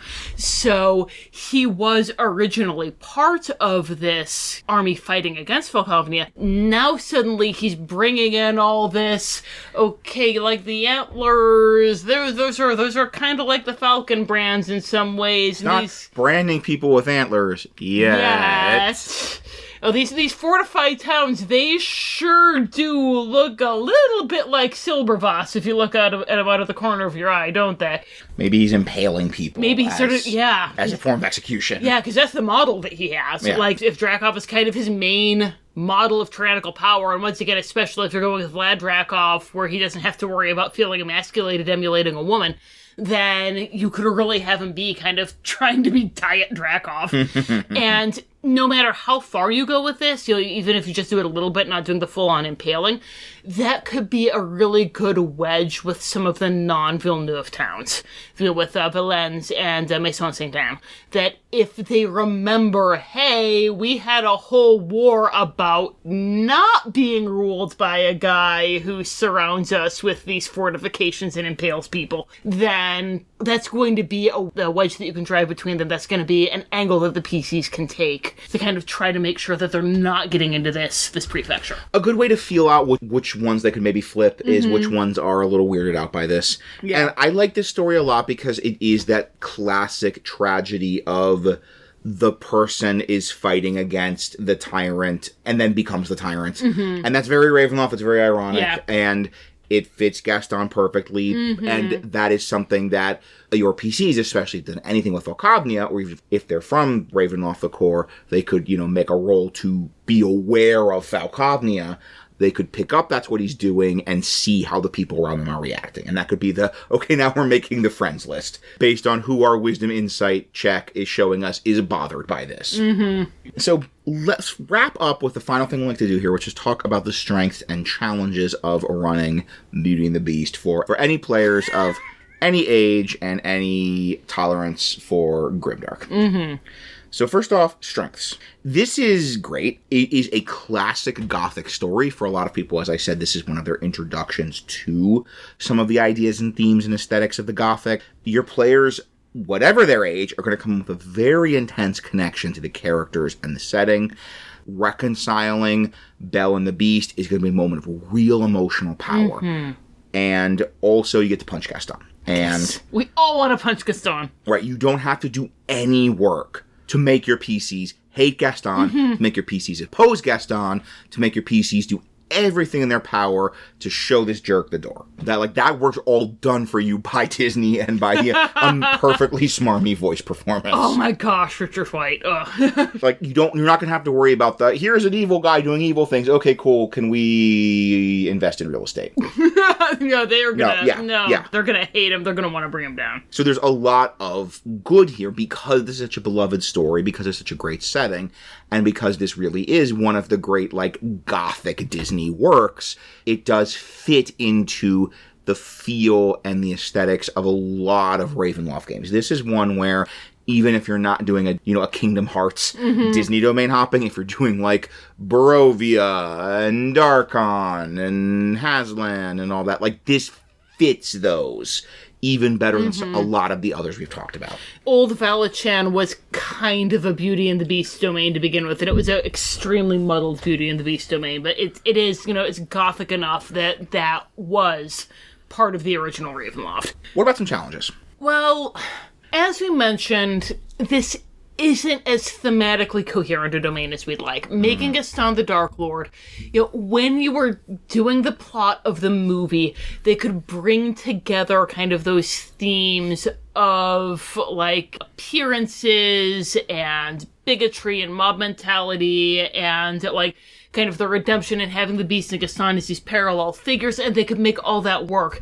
And now that the Beast is on Team Good and Gaston is on Team Evil, a lot of that paralleling and that mirroring kind of is separate. We don't have the thematic coherence. And if you want to have the thematic coherence, then you're just going to have a miserablest slog.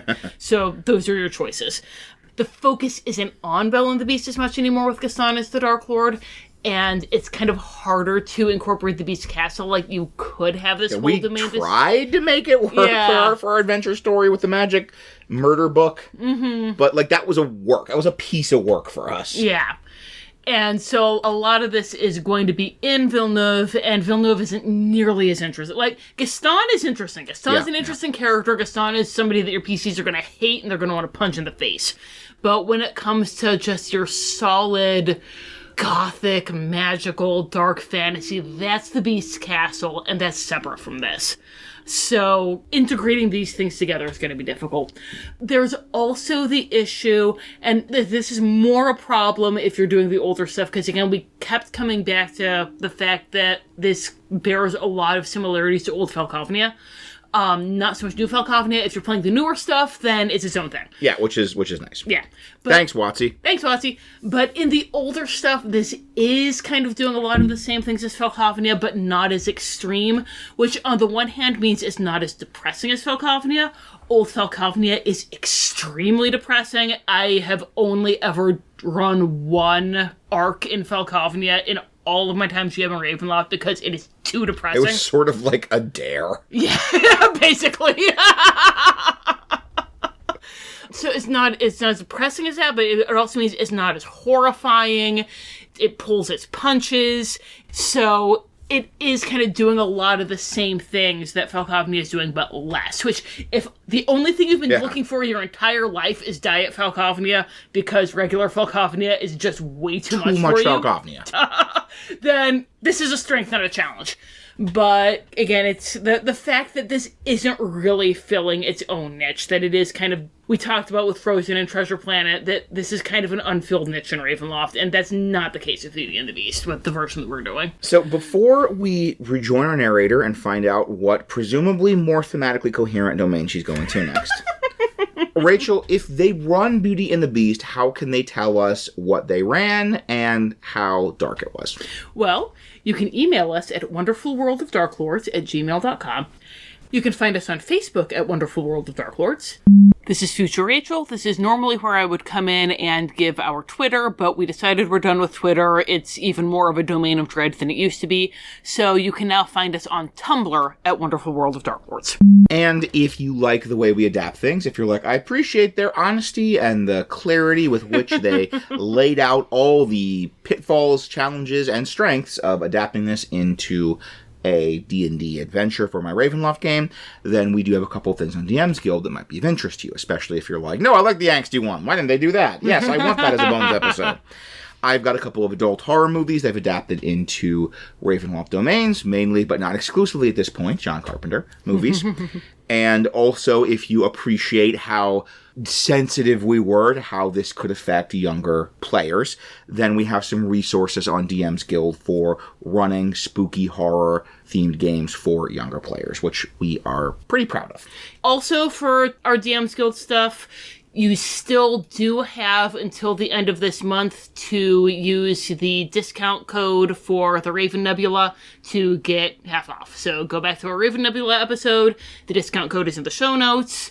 It's going to work until the end of January, and it's not the end of January yet. And then for my stuff, if once again you like kind of the way we're combining the horror into the kids stuff, I have a children's book, Mother Ghost, Nursery Rhymes for Little Monsters. As featured in Parade Magazine. Very exciting. I was in their 34 best Halloween reads for all ages. It was super exciting. It's exactly what it sounds like. It's 13 classic nursery rhymes written to be about Halloween. You can also go to my website, www.rachelkolar.com. That's Kolar, like polar, but with a K. And you can find my short stories for adults there, and most of them are published in online magazines, so you can get them for free. And you can even find one of them on Pseudopod if you want to listen to it in podcast form. I've got one of those for you. Well, you clearly like podcasts if you're listening to this, so here's another one for you. And then finally, somebody asked us how they could support our podcast, which was extremely flattering. So if you do want to support our podcast, then we are on redcircle.com/Wonderful World of Darklords, and we do have the support our podcast button there. There is the option to give a one-time donation, like on Ko-Fi, Coffee, however you pronounce that. You know the one we're talking about. There's a tip jar. You can do a one-time donation tip jar. There is the option also to do a regular monthly donation that's more like a Patreon. We are going to let you know right now we have no plans at this point to do any kind of subscriber content. If there was a way to say just do the tip jar, we would just do the tip jar. But if you say enable support from listeners on Red Circle, it opens up both. So we had to open up both. So we got to let you know, if you say monthly donation, we are incredibly appreciative. Yeah. We do have 3 kids to feed, and this does, take a chunk of the time that I could be using to, be doing food prep for said 3 kids. But we're not offering any patrons-only content at this time. But we would really appreciate that, or, once we would really also appreciate a tip, or we would just really appreciate you listening and enjoying the podcast and leaving reviews and sending us positive feedback. We 5 stars. We always love when somebody just drops us a line on Twitter and Facebook and says they enjoyed the episode. Pay up, freeloaders. If you want to support us that way, it would really make us smile. I felt kind of embarrassed setting up the support thing on Red Circle, but somebody asked if they could give us money, and I'm not going to say no if somebody asks to give us money. So here we are. Until next time, thank you for listening, and happy gaming.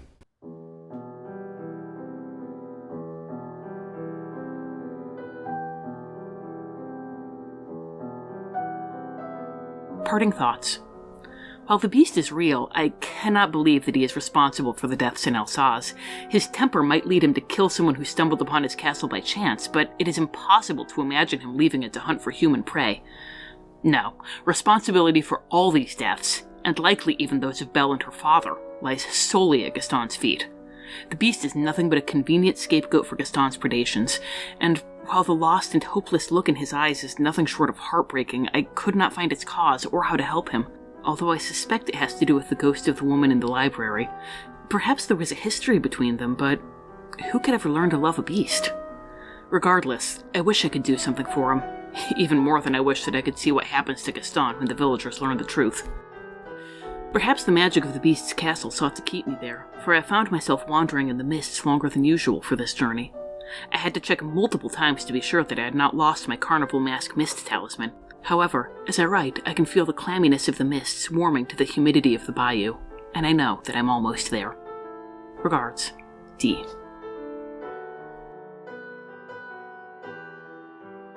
I find your continual indignation vexing, my little servant. It is not the place of the pupil to question the methods of the teacher, and often the lessons are enlightening to all involved. You will continue to survey these lands as I've instructed, or I shall find another who will. Now that the matter is settled, let us evaluate Elsa's lordship. Gaston is nothing more than a cad whose attempts at courtship make von Zarovich out to be a gentleman, and Drakov's military career competent. Leading a campaign against himself is a clever ploy, and one I would not believe such a brainless brute capable of. However, he is essentially tightening the noose around his own neck. It's only a matter of time before an astute individual discovers his secret as you have done, my little scholar. As for the beast you encountered, he's clearly under an elaborate and artfully crafted curse. Such curses are not easily removed. But perhaps as my servant devotes more time to her studies and less to the speculation of her patron's intentions, she will gain the knowledge and ability to save this creature that she evidently desires.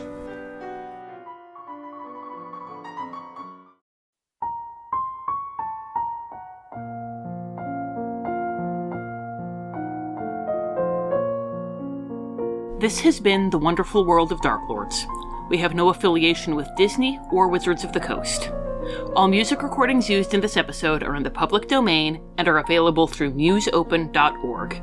Dialogue for Yensid was written by Aslan Rex himself, who you can find on Tumblr at Darklord Aslan. The Wonderful World of Darklords logo was designed by Haylight Jones. Links to their work are in the show notes. If you'd like to support the show, then search for us on redcircle.com or just check the show notes. Thanks for listening.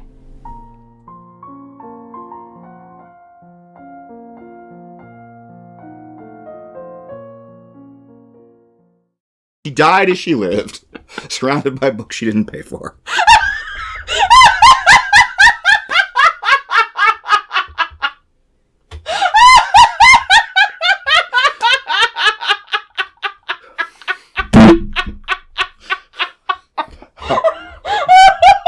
I'll top us off while you...